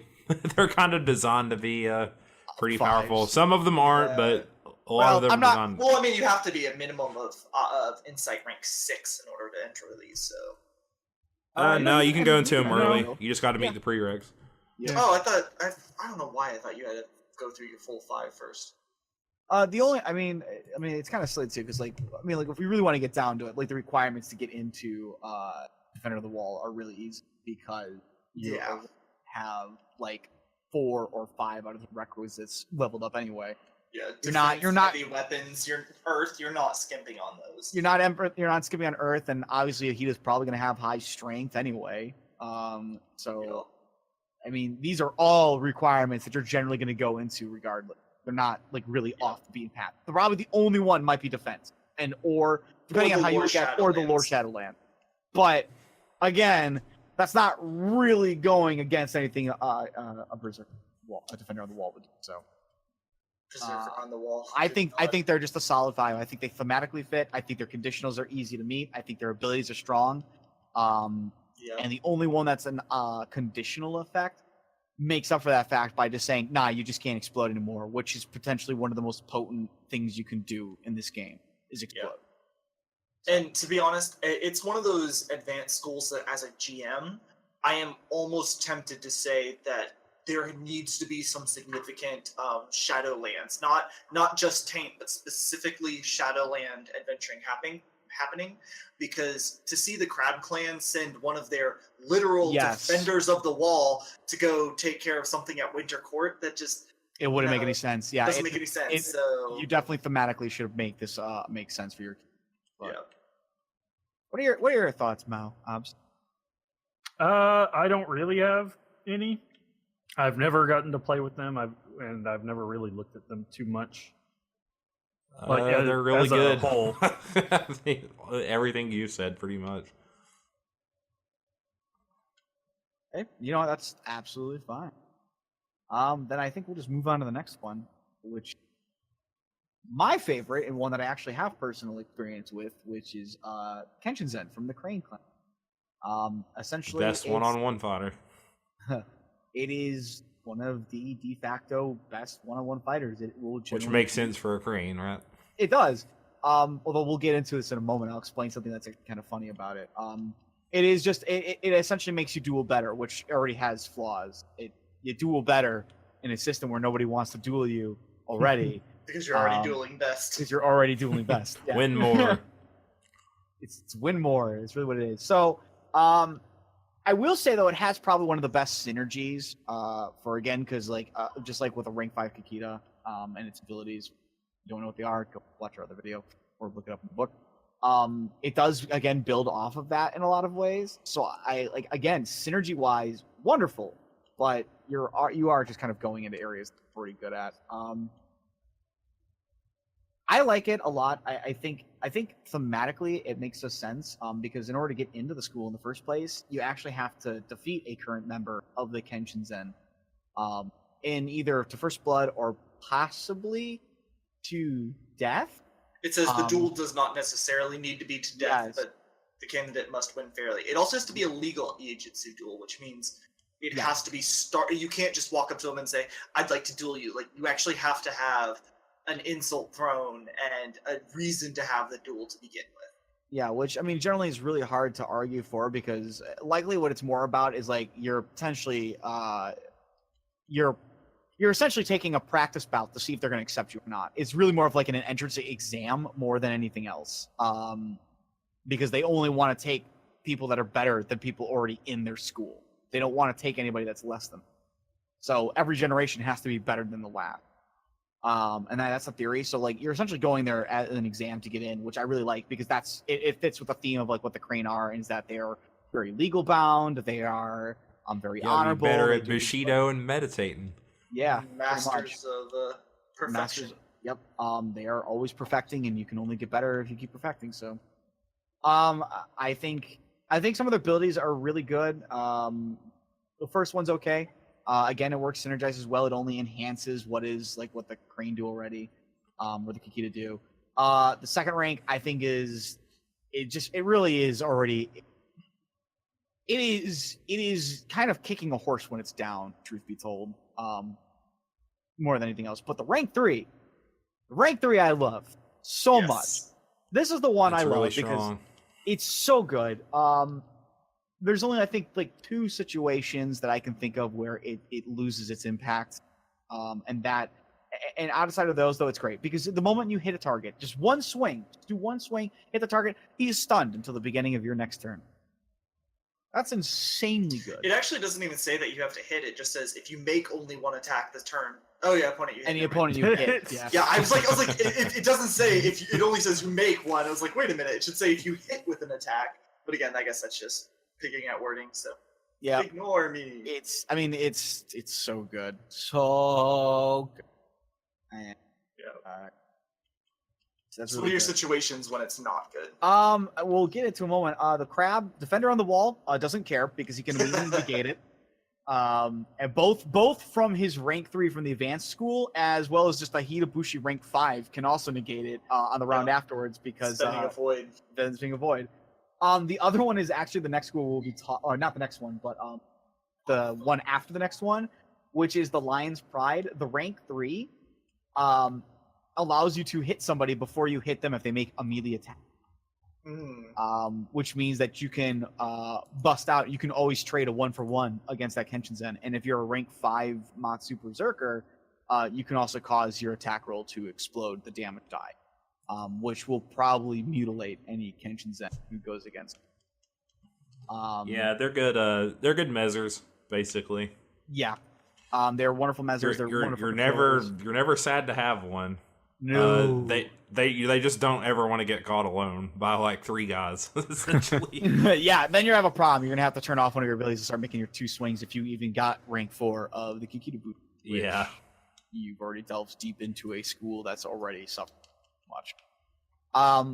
But yeah, I just love the school. But the requirements to get into it are a little bit frustrating. It makes fire kind of makes sense, sort of. Kind of, I guess, maybe, but agility's not really used in duels, so I don't know. And then intelligence is, its own kind of beast. Void makes sense. That absolutely makes sense to get into. EI Jutsu 5 obviously makes sense. But then you've got lore, Bushido, and meditation. Do you really need those to get into the school? Do you need those to be a great Kenshin Zen? I don't know. I don't know if they thematically make sense, but I also think so. At it. Yeah, I think it's more the whole Crane bit of every samurai, even if you're just a Bushi of the Crane clan, you also have some form of wouldn't it? But then wouldn't it make more sense to say take up an art to go with it? Well, yes, but I think to a degree and again, I'm just kind of maybe filling in blanks on my own. But I could see it being that it's the art of knowing every tiny thing about Bushido, the art of really, really centering yourself in meditation. And so it's that epitome of the center stance.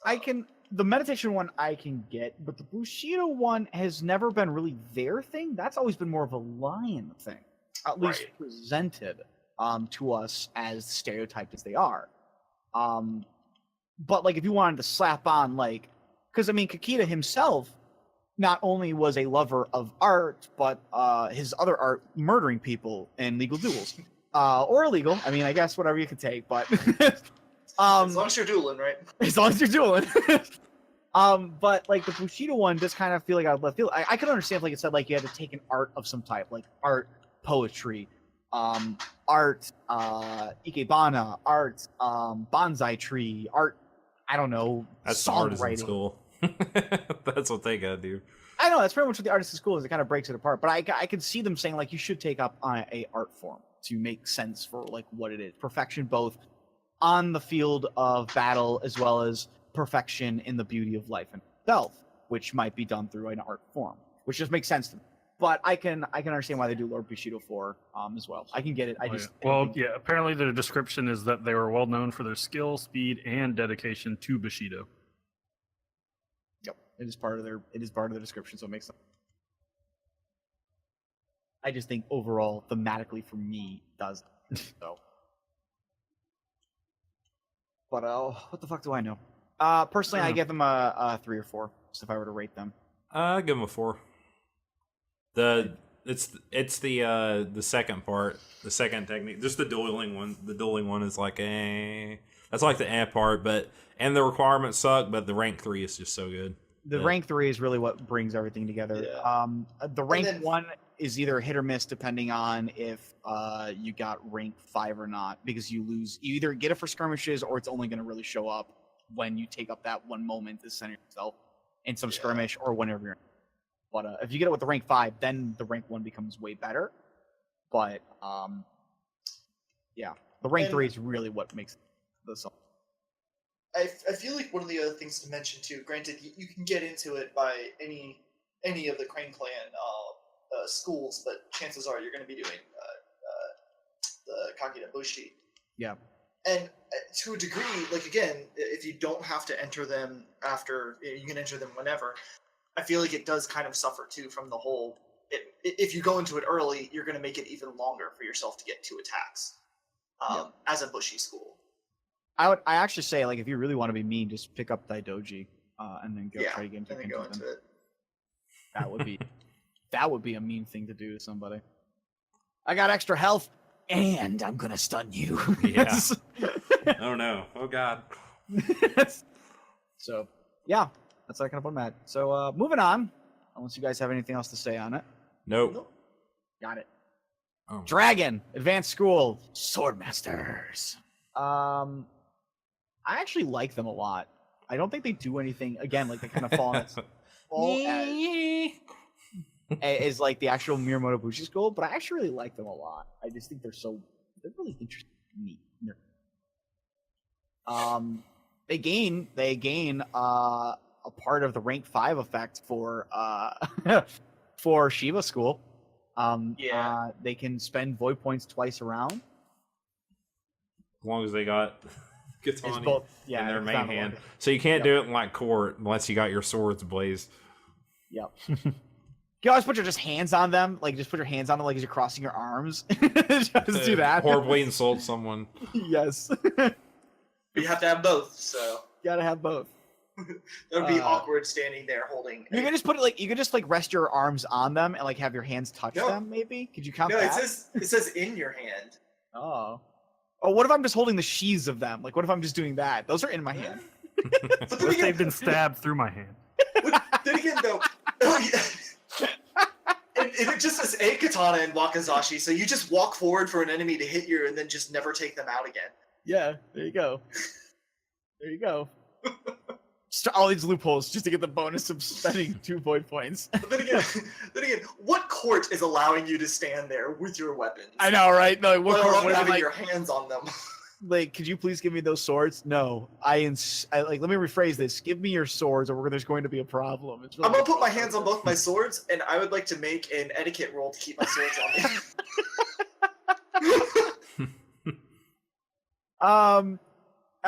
me. I like the fact that they can automatically get the assessment bonus as well if they, regardless of winning or losing, and then if they actually win it, they also get the assessment bonus from that. Yeah, it's pretty good.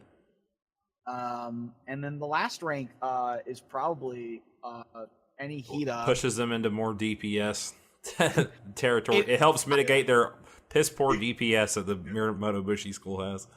I don't know, man. I have to say every Hida might be like kind of scared of this because now he can hit you 3 times and he doesn't care how much damage reduction you have. Well, I love that it helps them make reduction. Up. It's not just armor reduction. It's all reduction. You can technically he can hit an Oni better than if it doesn't have invulnerability.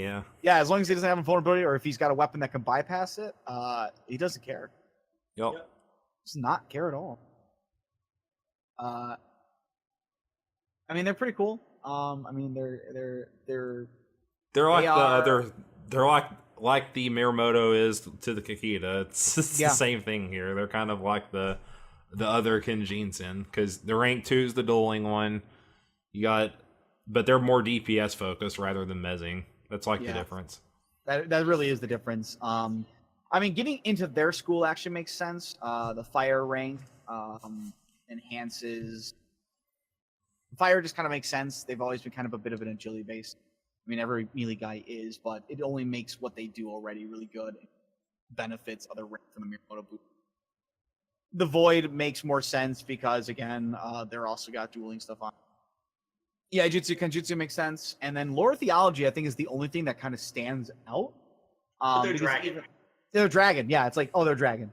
Which, but like the sword school, if you go by the description, they just focus on the pragmatic use of swords in the thick of combat.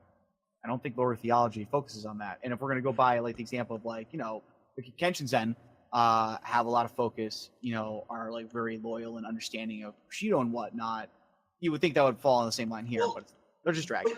Isn't technically the Naiten, while it is a military, well, not a military treatise, but a martial art treatise, isn't it still technically a theological book as well? I don't know. It is in the same way. It's more philosophical. It's like the sword. Right, but it's theological in the way that Confucianism, it can be theological. Yeah. I guess, I could see that, but I mean, the Tao kind of already covers that, so... Well, right, but I think that might be why it calls for the lore theology is to find the meaning behind just the words of Naiten, to find like the true spiritual meaning of Naiten.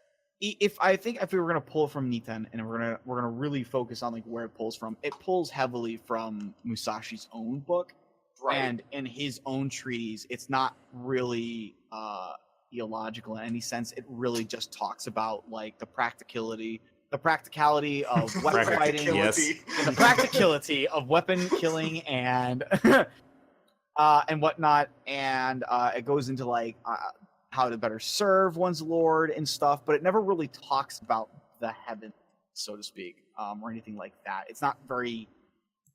The book that it's clearly based off of is not very theologically inclined, if at all. Right. So that's why I'm hard pressed for it. But I'm gonna nitpick the shit out of it. Because that's what I gotta do. It's gotta nitpick, man. Details matter. I give them a 3 or 4. I would put them right next to Kenshin. Yeah, 3 for me.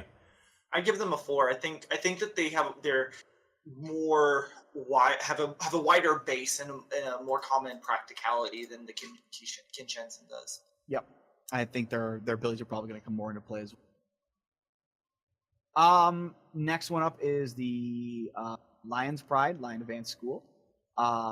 This one is I actually like the Lion's Pride a lot. I think it's such a cool unit. I like it thematically. I think it's unique wise. I think it's disgustingly good. I mean, just flat off from the start. First off, let's go down the list. No more penalty for full attack. You just go into it and you get your bonus. Yep. Anybody who has lower honor can't reroll 10 if they're within 30 feet. And they can only ignore it if they burn through 2 void points. At the reaction state. So you still have to go around with that.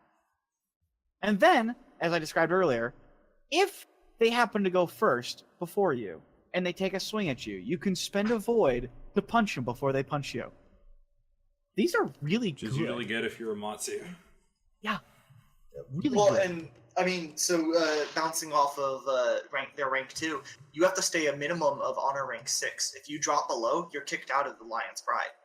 I don't know how that really necessarily You also have to works be a as far as female tech- from the Matsu family. Yes. Yeah. Well, right, but my point is that in order for somebody to be able to actually roll their explosions, they have to be a minimum of 6.1. Yep. Period. Yep. If you're playing, And that's if you're at the very lowest of the ability to and it's also any 10s. It's not just attacks and damage in the same way that the Hida is. It's any 10s. Like if you're literally, it's really funny. This could be this is almost back. It's a court technique too. It's if you literally as long as you're standing next to somebody in like a courtroom, this could technically still activate. It doesn't. I don't even think. Quick, everyone, huddle behind the lance prod roller. Lance prod roller. We got to be protected from the scorpions. It clearly states that like for the encounter you can like avoid it in for any combat round or whatever, but like if you were to omit that part, it could technically work while like they're just drinking tea. Some dude just starts fucking up in the background. Like he just can't succeed any better because he's got a little bit less honor than the Lion's Pride. He goes to make his tea and accidentally smashes the tea. He's just that nervous around them. I mean, I would be too. She's got so much honor. It's so pressure, so overwhelming. Yeah. She's a Matsu and she's hot. If I do a little bit wrong, I will lose more than a little bit. I think just looking at like the traits, I think they make sense. I'm a little bit upset. They're not like you just have to go to 5s. 4 weapon skills at 3 sucks. Yeah, that's the one that sucks. 4 weapon skills. Woof. But I will say that EXP. That and the honor rank and being a female from the Matsu family, making it more difficult to get into it makes sense because of what those techniques are. Yeah, it does. Oh yeah, if they're so restricted by the lore, you want to make them powerful. But I mean, as long as you're a female, you can make a female character. I mean, if your goal is to become a Lion's Pride, you're gonna do it. There's no doubt about but it. I mean that's the case regardless. Like yeah. Well, you could be denied from like a Kenshin standpoint. I will give them that. Like even if you want to become a Kenshin Zen, you could still lose the duel to become a Kenshin Zen. It's more just like the I'm playing the Mel Kodobushi tactical master school for me. No, dude, screw that. Multiple school Matsu. Yeah, man, pick that up. You don't need Lion's Pride Brawler at that point. You're adding honor to attack and damage. Yeah. I would say at that point, I would give them like a 5 or a 4, probably a 5. They're like a 4 for me. Really? Yeah. I would give them a 5. It's just the weapon skills. It's the weapon skills for me. That's a lot of XP. That it is. I will give that. And you generally only want to like lore wise, it's fine. It makes sense, but you generally as a like role player or like making your character like efficient, you generally want to focus on like 1 or 2 skills. That is quite literally 6 EXP to. So you're probably gonna do Kenjutsu. You're probably gonna do Kyujutsu. You're probably gonna do Jujutsu, and then like 1 other random one. Yep. That you'll probably never use. So. Yep, and that's what really kills it. Is that's 24 EXP just to meet requirements. So it's really rough. I can see why that 4 comes into play. Because it's how mean it is. Yeah, the techniques are strong, but still. That entry fee, man. Yeah. You need to be this honorable to this tall to ride. Yeah. Yeah, I guess. So next, it's probably more of a 4. Yeah. I could see it. That's why I said like a 4 or 5 for me. I think it all just depends on how you really want to look at it. Yeah. So next one is the Mantis Advanced School, which is our first Shugenja, and they're called the Storm Riders. Riders on the Storm. Exactly. I was waiting on that. That makes me happy. Yeah, that was good. So it's first off Shugenja school that actually has like ranks, and it's just not learn more spells as you level up. Yay! Because you need ranks too. You're already busted. Right. Yeah. You need rank schools as well. I mean, just their abilities. I don't know how I'm feeling about them. The first one kind of gives you The first one literally gives you the ability to do force lightning. I just that's really what it comes and boils down to. You're just able to go unlimited power as you just vaporize in front of you. Yeah, but it Which I only rolls hate. and keeps the number of damage. Yeah, equal to your air rings. So. Yes.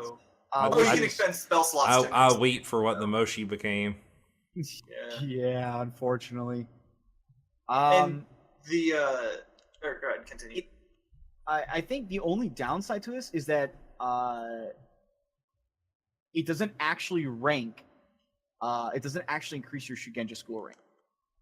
It's the downside. You're considered one higher at first rank for water spells, but you don't actually go up a Shugenja school rank on that one.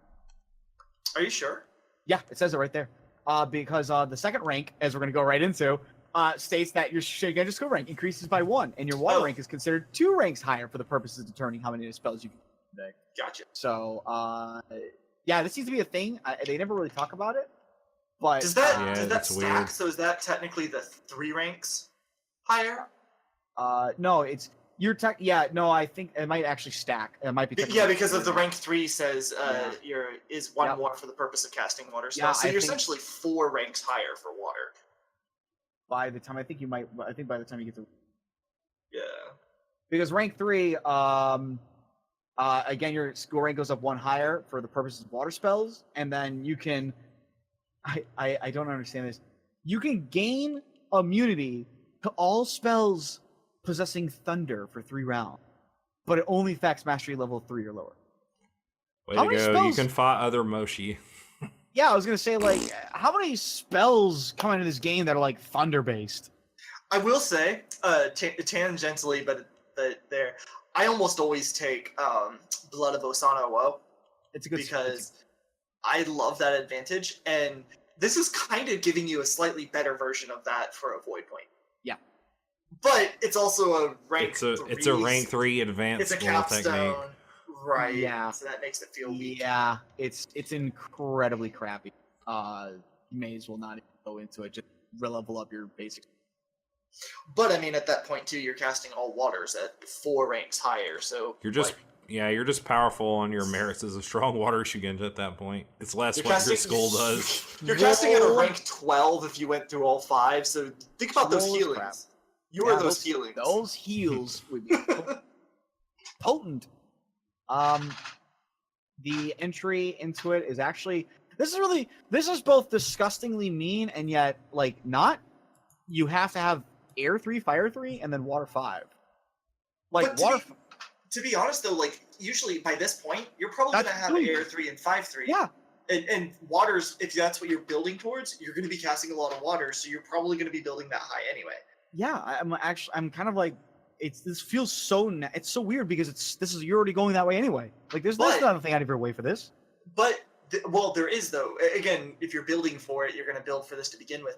But you have to take the advantage elemental blessing of water. Yes, And which if you don't, raw. you can't gain advantages after character creation. Which, so... mind you, raw does effectively nothing. yeah. That is one of the few advantages in this game that's a complete trap and almost never shows up ever. Beyond that, the hardest thing to get into is just lore, the old man and the sea. You have to take knowledge in that book, and then you actually 5 have to. times. Yeah, Good old 5 times. Hemingway. Lore Hemingway, and then you have to take sailing and spellcraft and theology, which I think the skills get you. But yeah, I don't know. I give this probably a 2, maybe a 3. It's a 2, if you can convince in my me, opinion. but I'm putting this at a 2. I love lightning spells, but I'm going to say it's a 2 as well. Honestly, the best thing about this school is the first rank where you get to become a Sith Lord. Yeah. Really, the best thing about it. I wish so much that L5R had more lightning stuff associated with it. That'd be cool. And I know why, because it's not strictly one of the 5 elements, and so it's or 5 rings, and it's Nah. kind of hard. Screw you, Ortomo. But it's not. No, I always like lightning magic and lightning powers. Like if I have an elemental choice, I will tend to go with electricity. So I want to have a Shugenja built around it, but L5R just doesn't support it well enough.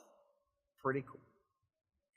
So next up is the Phoenix Advanced School, and it's Elemental Guard. It's a Shugenja. Surprise! Wait, Shugenja? Why did the Phoenix I have a know. Shugenja? I know. Why the Phoenix would have Shugenja is beyond me. There. I mean, because it's a Shugenja, they also kind of work in that weird way where it's like it doesn't technically increase your school rank unless it says it does. So there's always that.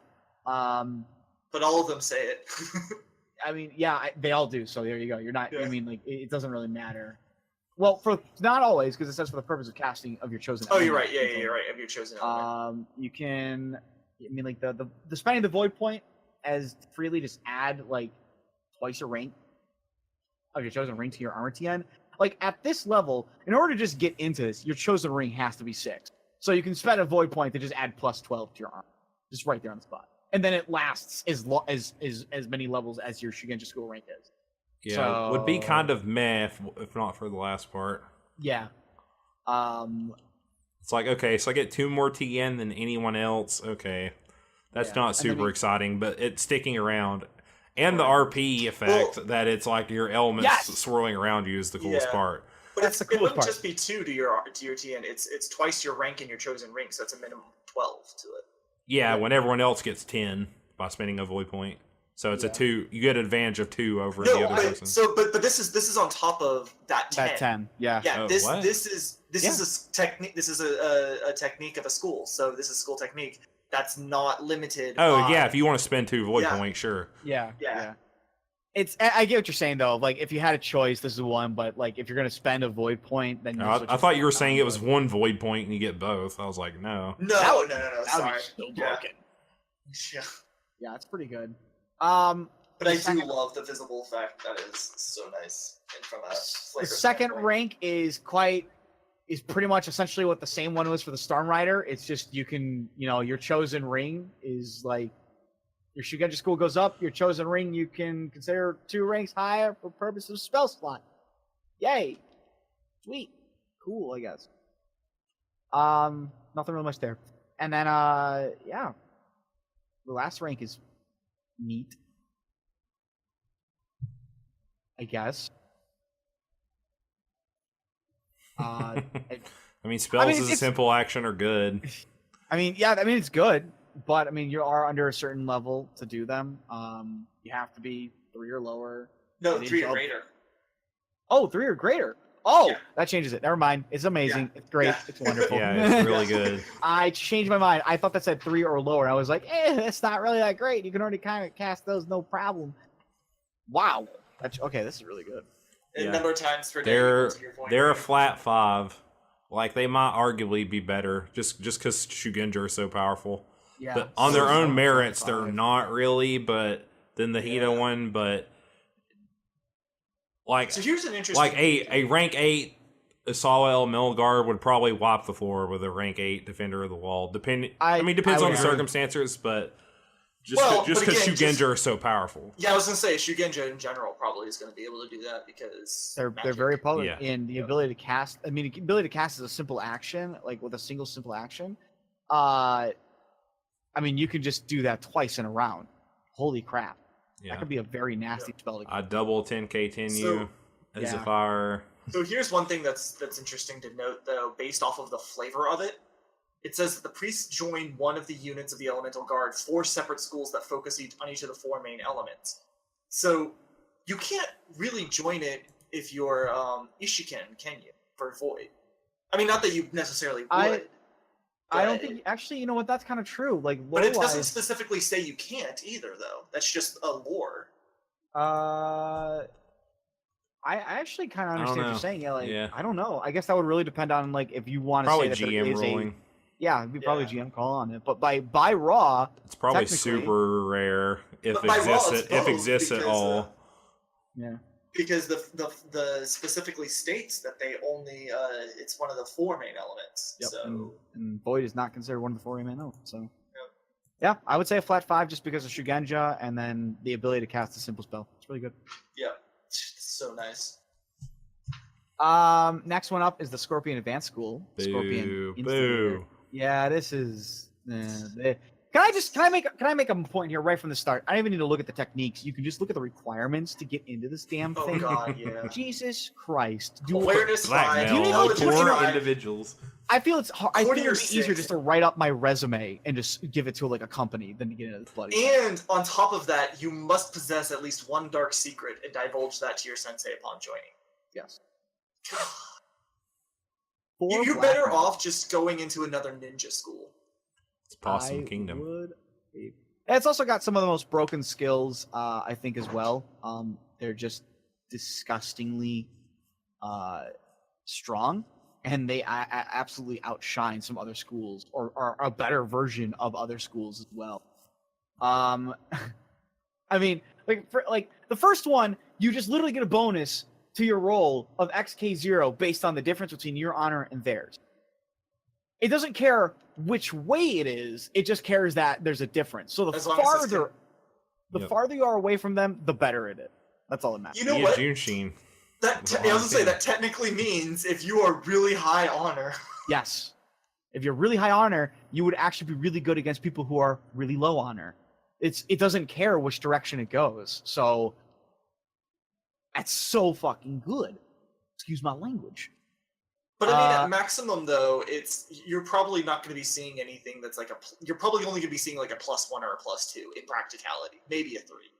I don't see you really getting like crazy bonuses off of that though. I think it's disgustingly good.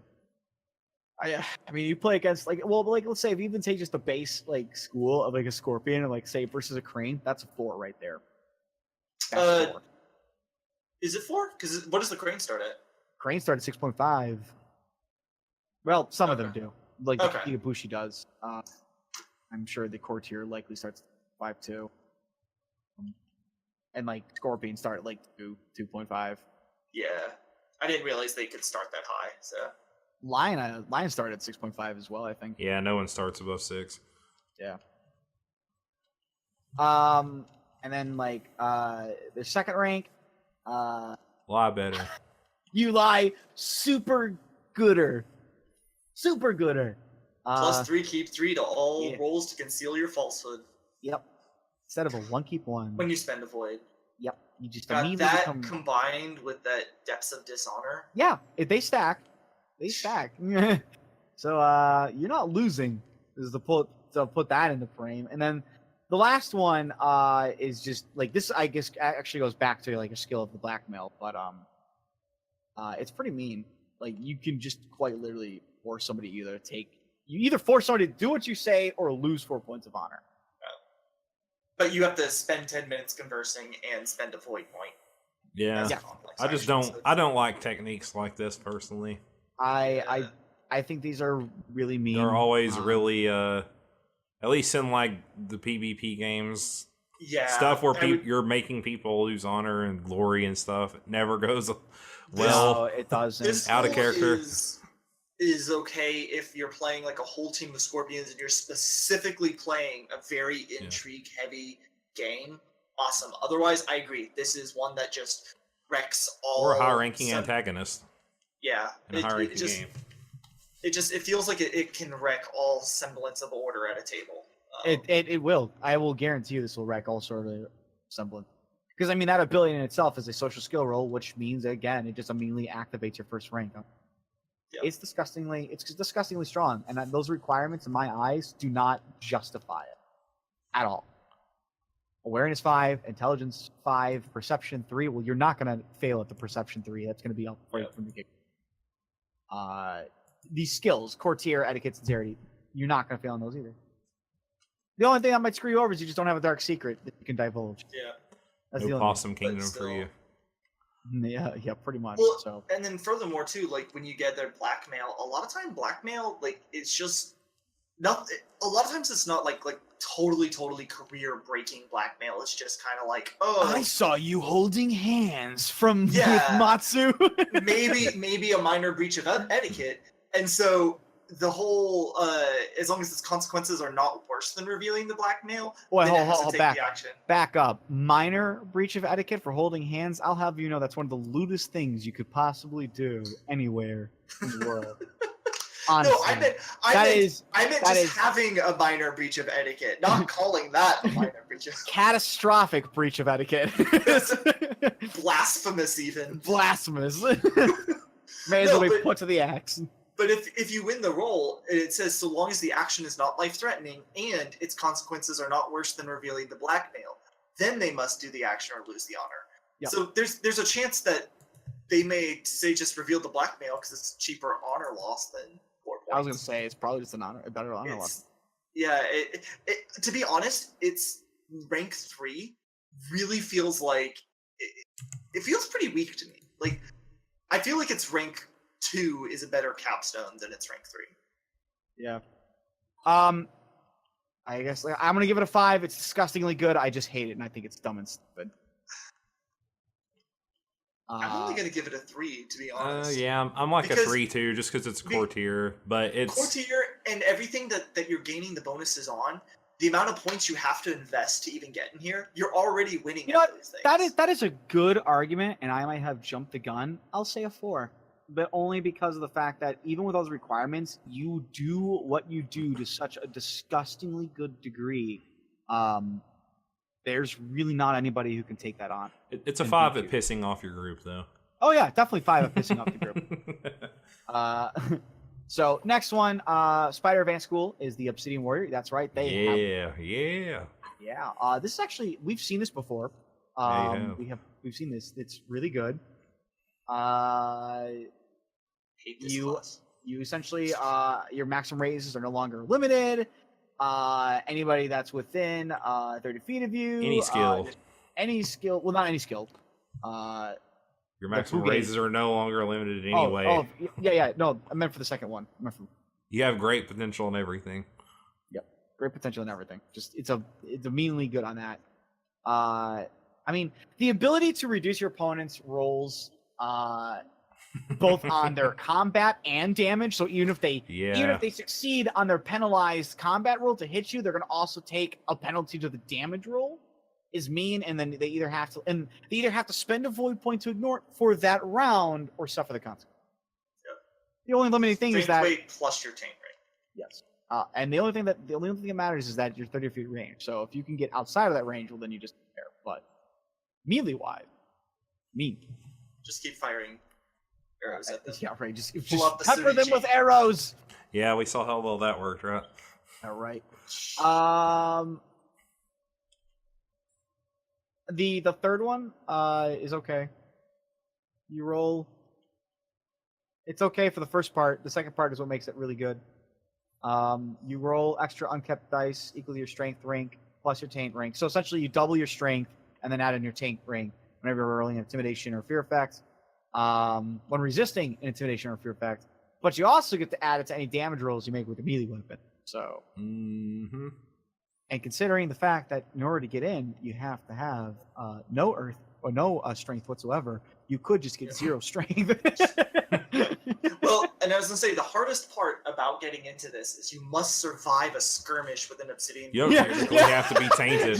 It's not just winning a duel and then, the duel's over and I'm okay afterwards. You have to survive. It's a straight up skirmish, too, so it's full-on battle warfare.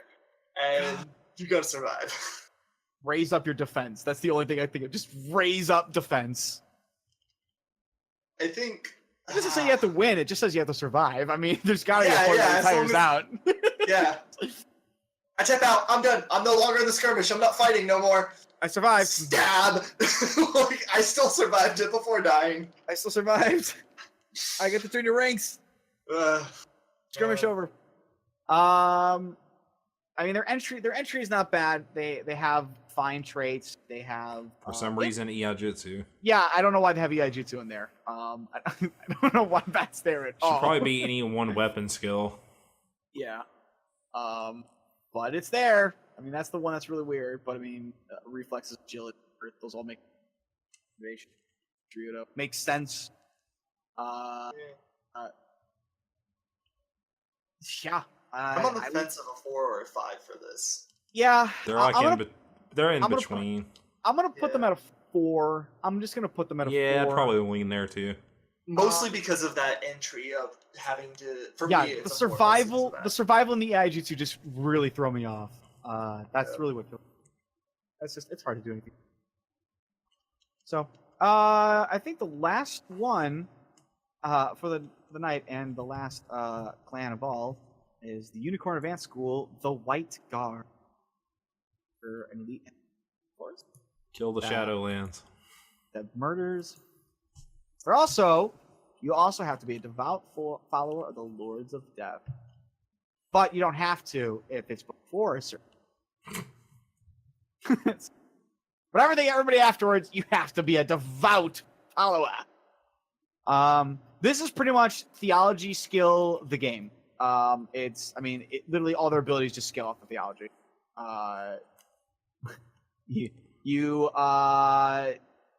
You can choose somebody and spend a void point, and they suffer TN penalties equal to your theology.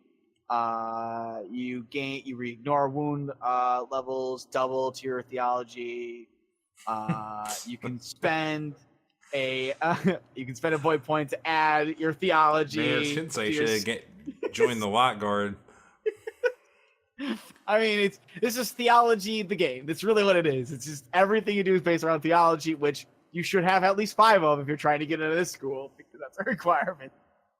So, honestly, the only downside is that 2 of their abilities require them to spend void points to activate and make use of. But at the same time, when you can add 5 times your lore theology skill rank to a total of any roll, 5 times Attack roll. You may spend a void to a total of your. Whenever you make an attack. Oh yes, the attack roll, specifically that. I mean, Otherwise, really. you would be the ultimate skill monkey. You're not gonna miss. That's 25. I literally just added a plus 25 at minimum. That's if your lore theology is 5. The requirement to get in. Nah, man, you'll miss. You'll roll once. All ones. No, you're too busy sinking points into your lore theology. It's a 10. Now I'm adding 50. I would agree. Again, I'd be like, that makes sense. You could screw yourself over by having too much theology, but you have to have an agility 5 to get in. You're rolling at minimum. It's the laziest design thing I've seen in this game, probably. It's absolutely very boring. It's really good too because everything is boiled into one stat. It is the one stat the game. Theology the game. You just have that and that's all you need to do. You want to ignore wound penalties? Congratulations. Theology will help. You want to penalize somebody? Congratulations. Theology will do it. You want to just make it easier to hit your opponent? I got a deal for you. It's called theology. It's lazily made, but synergistically, it's probably one of the better ones. Yeah. I just can't give it a 5 on principle. It's a 4. I just hate the school too much. Oh god, that's actually kind of funny. It's really hard not to give it a 5. Oh yeah. I think the only downside is that it requires an Earth of 5, Agility 5, and Strength of 4, which just means you have to really invest in the specific stats. So your other ones are probably not going to be as high if you want to get here anytime soon. I feel like also, if you hate the Lords of Death, it's going to be very hard to get into this. Yeah. After the year period requirements. I feel like that particular requirement is very moot because any player can just write that in the backstory and then it's done. It's been in the backstory. And as a GM, I would require my players to have to really, really show that in their RP before. You need to praise the Lords of Death at least 3 times a day. You need to at least do it 3 times a day for at least 30 minutes every session, regardless of what's happened. If you fail this requirement, immediately kicked out. You're made a monk. Never talked about it again. Black sheep. Every time you put white paint on your face, it just slaws off.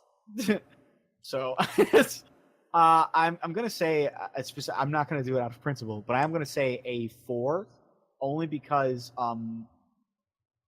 it's kind of almost disgusting how it's made.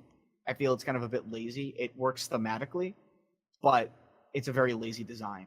It's strong. There's no doubt it's strong, but it's lazy. They could have just did a lot more cool things I think so with too. unicorn stuff than than this lazy crap. Can I just say here, the Pale Face of Death is such a cool technique name. I love it. It's great, and some of the stuff is always just kind of brought down by the fact that there's just such. I mean, I don't want to be mean to the guys who made it, but it just feels very late. 7 out of 1,000. They know it's lazy. It's fine, meta. They know what they did. All right, and that's it. Going over that. Yeah, So, I'd put Heat a 1, Phoenix. Actually, Phoenix 1. I think I'm going to go there.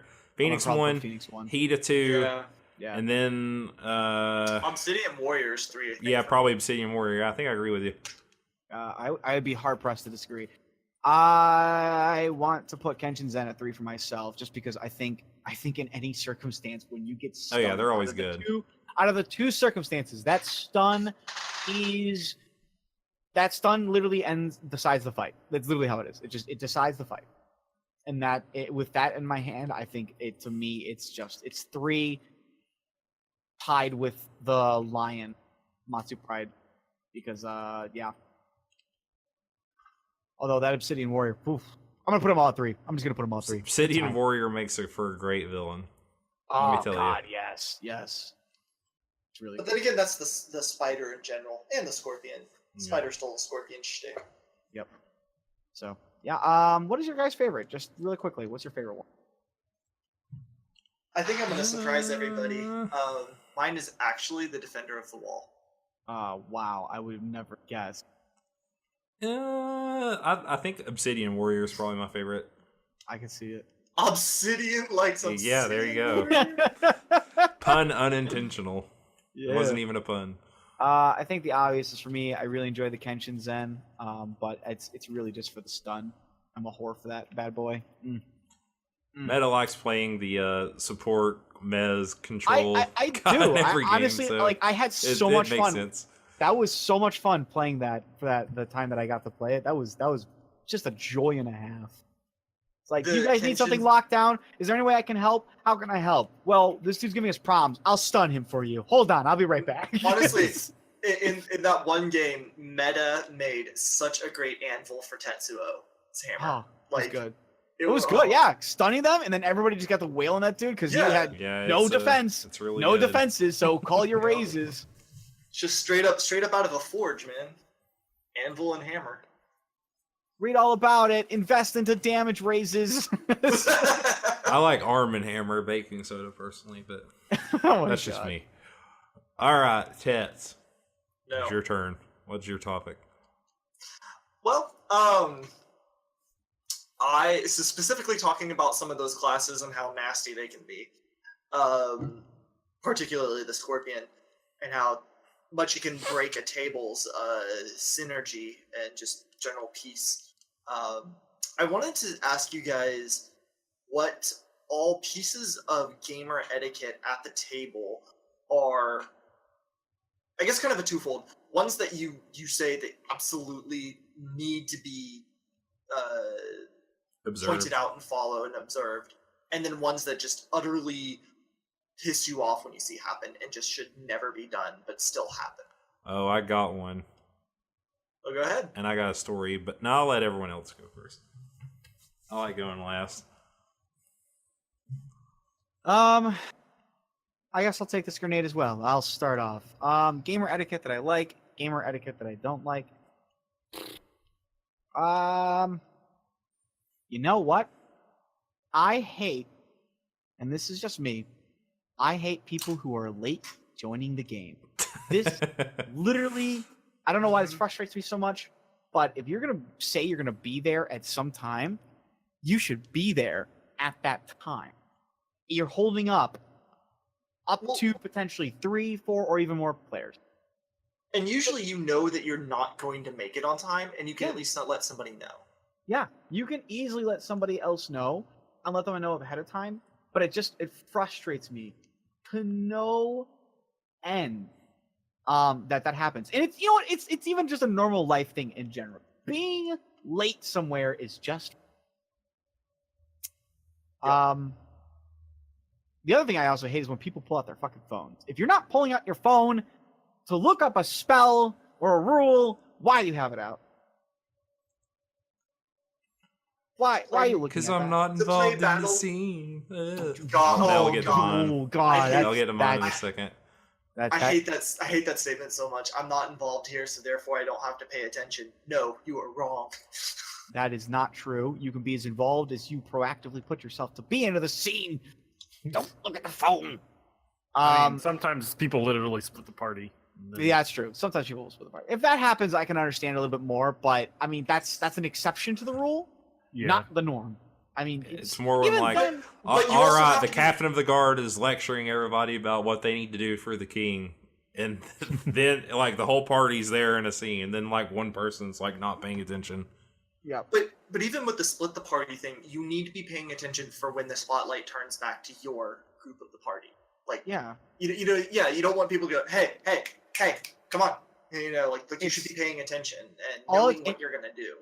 The worst part about it is that, like, let's say it's innocent, you don't do any of that stuff, and then the person comes over and is like, so okay, what are we just going over real fast? And you'll know the bad ones will just ask what's going on real fast, and then you'll have to stop everything to re-explain what you just explained. Yeah. The good ones will try to remain quiet and try to pick up on hints and clues from other people, but you know that they don't know what's going on, because if you ask them, so John, who wasn't listening, what do you guys want to do? Whatever the group wants to do. No, we're gonna ask you, John, who wasn't listening. What do you think the group should do? I mean, that's the kind of thing. The good ones will just I remain think quiet. we should go get a sundae. That's That's not the worst idea. it's not, as you say, it's like, that's actually not a bad idea. Or sometimes it's the I wasn't exactly following what you were saying. I was a little bit confused there. Yes.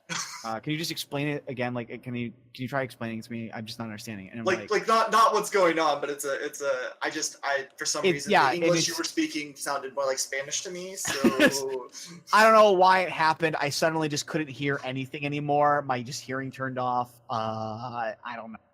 I mean, it kills me because like, there's our times where somebody just actually legitimately does like they're not fully understanding what's going on, but there's the person who just doesn't understand what's going on and asks about it, and then there's the person who literally wasn't paying attention, and that's that is etiquette that you should have.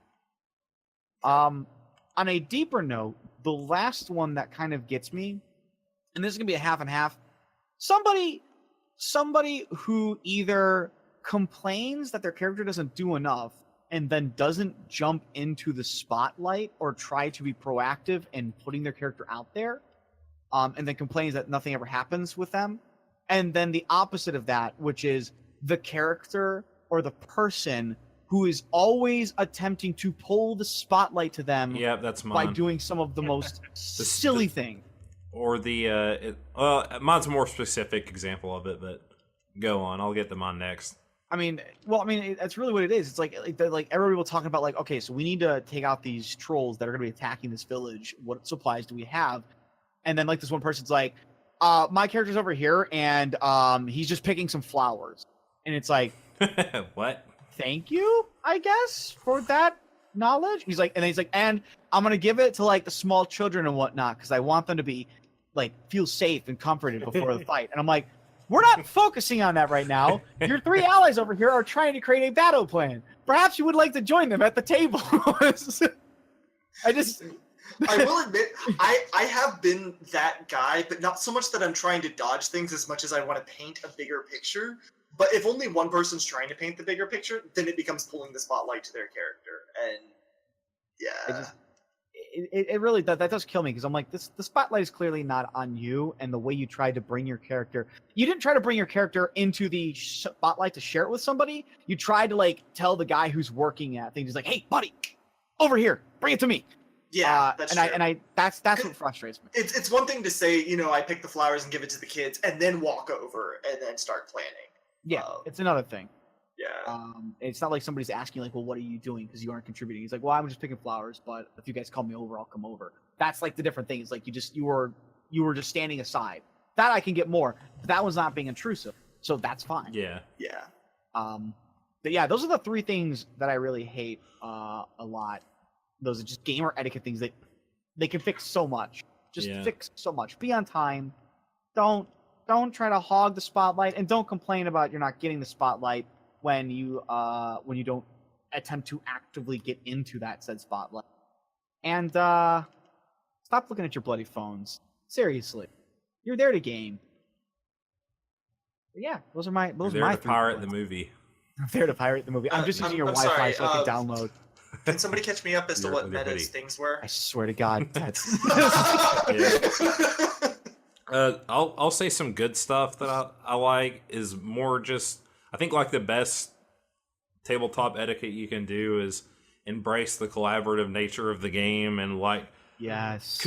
collaborate more with the GM and the players. Understand that people sometimes aren't at their best role playing wise or GM wise. Sometimes like Oh yeah. it just doesn't work out the way the GM wants and they're stuck and they have to railroad you a little bit. And everyone has such a negative connotation with railroading, but sometimes it's fine to just let it happen and go with it and not reverse it. Just or like I mean, we're push okay back with against railroading it. in video games, right?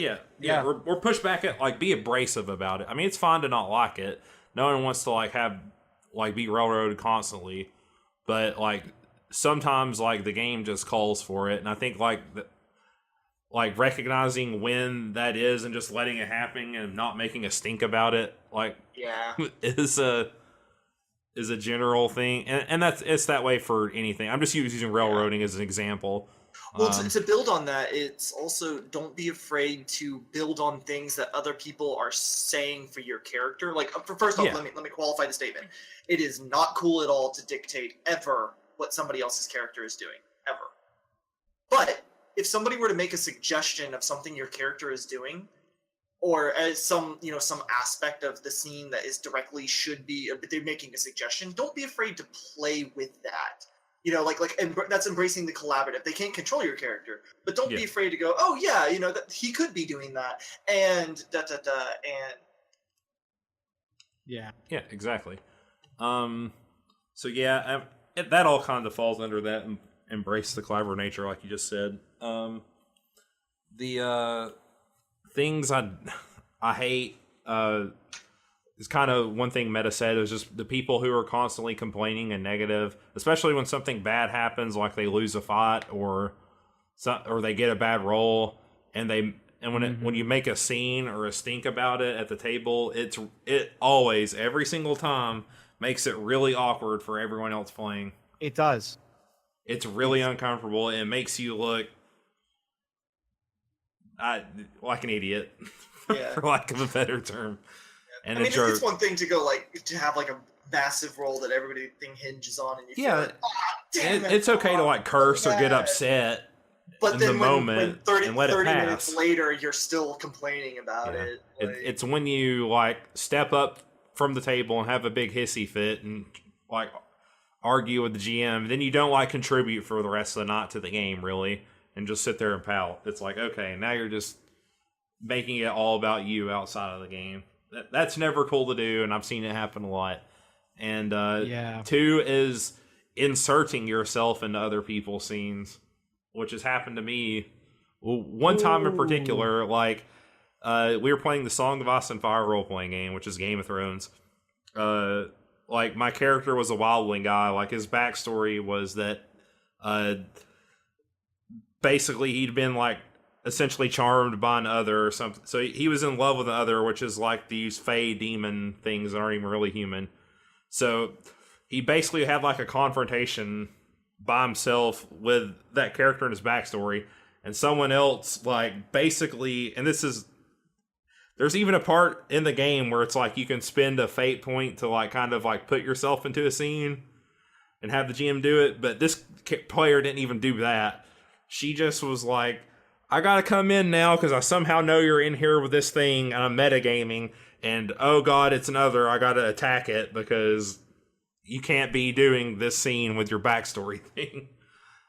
Like that's like really, really annoying. And then after that game, I told the GM, I was like, I'm not playing with this player anymore. I'm sorry. And that's something that you see a lot sometimes in play-by-post games. Yeah, it's harder in play-by-post because there's open threads and stuff like that. Right. And all that. That's like more the nature of the game. And one of like the bad things about it. Yeah, you'll have like a closed thread that's supposed to only be so many people. Oh, that's just people ignoring the rules. Well, right, but I mean, still, it's. Yeah. Those people usually get called out in front of everybody, so True. That rarely ever happens. But yeah, like that's like really bad etiquette in my opinion. To just like it's obvious the GM and one other PC are having like a background thing by themselves. And it wasn't like it was going on for like more than like 2 or 3 minutes. And the player felt the need to insert her character into it. And she'd done that before with other people and stuff, so I was like, okay, it's just the last straw for me at this point. So that's like my bad etiquette story thing, I guess. I can absolutely empathize with it though, because metagaming, ironically enough, part of my moniker, and sort of the fun for it, metagaming is probably one of the most cardinal sins of gaming in general. And somebody just not only utilizing that metagaming, but to doing it to screw you over and to force themselves into a scene with one of your characters. Yeah, that would be incredibly frustrating and infuriating. Oh, it is. Yeah. What about you, Mal? I mean, I agree with everything that's pretty much been said. It ultimately comes down to just being respectful. Yeah. I mean, who would have thought? Respect? I don't believe in that. Like, there, like, some things, like, people who specifically go against the party, or, like, you know, the random evil person in a party, or especially, like, people who steal from the party, like players, like stuff like that can be the worst. Yeah. Like random party PvP. Yeah. Out of left field. Or the nobody likes a kinder. Oh god. Chaotic, stupid player as well. Yeah. Yeah. I'm chaotic neutral. Look at me go. See, and I love chaotic neutral when it's played right, but it just isn't. Generally, a lot of people just use chaotic neutral. Chaotic neutral, even chaotic evil, are just all over the place. Yeah. Closet evil is generally what I like to sometimes call chaotic evil. Evil in general, any evil character, any evil player who's playing something else in evil, but generally the classic is like, lawful evil. Oh yeah, I'm totally a good guy, and then he stabs like some hobo for his cash. I'm like, that's clearly chaotic evil. I'm clearly a good guy as he laughs maniacally, twirling his mustache. Yeah, right. Kefka. I will agree with you, Mal. I think ultimately what it does boil down to is respect. I think a big part of anything. Not to nitpick, but I also think that, like, I mean, technically you could argue that they don't have a lack of respect for the people there, or they lack of respect for the game, but that's who they are. That they might do something that just is disrespectful. Which doesn't really take away from anything you said, Mao. I just handily agree with you. I think if you really want to cover the base, just a lot of respect. Yeah, everything that was said is just being respectful to the people around you and the story being told. Yep. You know, you can always politely ask somebody like, "Hey, is it cool if I jumped into this? I think it's really cool, and I would love to be a part of it." And be ready for somebody to say like, "No, apologies. I really did want the scene for myself or for my character, or could you at least give me a little bit of time? I kind of want to build it up before you potentially walk in on it or something." I also think people could probably talk about the issues more, like and not just let it sit there and bottle up. Yeah. That was what I was gonna say. Is I think one of my biggest things is to be more communicative at the table. and not to be afraid to bring up things. And again, if everybody discusses the things that they want and the things they don't want, then everybody knows. Sometimes just people just don't know necessarily, or it's I agree. There's not much to say. Yeah, I think at this point it's kind of hits. Those are some of the major ones. We've kind of talked about things that like ideas, like ways to make your game better, so to speak, and tips for DMing. So this kind of falls into that. But I don't want to end it on like kind of a note of like, I don't want to end it on a Debbie sorry Downer. note. I don't want to be a Debbie Downer noter. So I do want to like give at least one positive for it, is that I actually really enjoy when players go out of their way to talk politely with one another, to collaborate on. Yes. I don't see it often, but when two players collaborate on some idea between them and they bring it forward and like, we would like to do this, is this okay? And they respect not only each other and they're trying the collaboration, but respect them and come forward with that. I think that's probably that is the de facto perfect example of like how it should be technically done. And that there is I think I've only seen this once or twice in my time of gaming, but both times it warms the cockles of my cold dead heart. So it's honestly that's probably one of the best things I've ever seen. I love seeing collaboration between players, and I love seeing them trying to make sure it's okay with GM before they delve into it. It's just a really cool experience. Isn't it odd how respectful communication is the key to like everything going smoothly? Nah, in I think anything? honestly, I think we should just all be savages and beat We our should chests. just like yell and at each shout other loud. and point and shout. Shout. Whoever Make is the sure- loudest wins. Make sure when you throw your dice, they knock all the other dice off the table and all the figurines. We already down, talked so about that way- last week. Yeah. That's the big etiquette breaker. Don't touch my freaking dice. But it's the closest D20 because on my last one I threw it. But you're all the gonna way drop across the it. It's table, gonna and go nobody- under the fridge. It does nobody every sent time. it back to me because I threw it across the table. So I need Every to use time this it one. rolls under the fridge. Let me just lick it first. Forget about it. Oh, Oh God, God, that's awful. Somebody picks up your dice and then puts it in their mouth. Ew. Oh, that's the worst. Even when they chew on your Ew. pencil. Oh, when they chew on your pencil. I'm like, are you kidding me, dude? I use that to write with. And it's always the only pencil you have that has a good eraser, and they're chewing Yes. on the eraser, so you know they don't have any good Oh. erasers.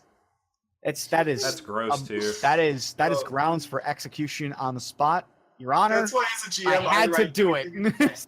Everything gets written down in pen. All right. This has been a long one. It has Yeah. been. Not Oh, the longest. 2.5 hours of episode 60 of Podcast of Five Rings, your source of enlightenment in the realm of video games, tabletop, anime, film, and tech. Yes, I am going to read this differently. Each episode of Podcast of Five Rings releases Monday mornings on iTunes and SoundCloud, and Talk by Topic day by day on YouTube, with the full video releasing on Friday. Check us out on Twitter, Podcast5R, Facebook, P5R Podcast, Meta and them stream, twitch.tv/PSOFlow, and our stream that barely ever happens. Podcast of Five Rings. Maybe one day we will get onto that. Yeah. If a more sweet One day. sounds, One day just tune we'll into. one day we'll finish Final Fantasy 1 and all of its horrible random encounter rate. Right? And then Oh, we'll yeah. play some Magic. That's what I really want to do. Because M19's on Magic now. I'm ready On for Arena. Final Fantasy 1 to be over. It never ends. We're constantly stuck. Every 3 steps. Another Every random battle. 3 steps. Oh yeah, it's awful. So that's like the worst part of the game. All right. Until next time, we will see you Bye. Yep. Later, guys. later.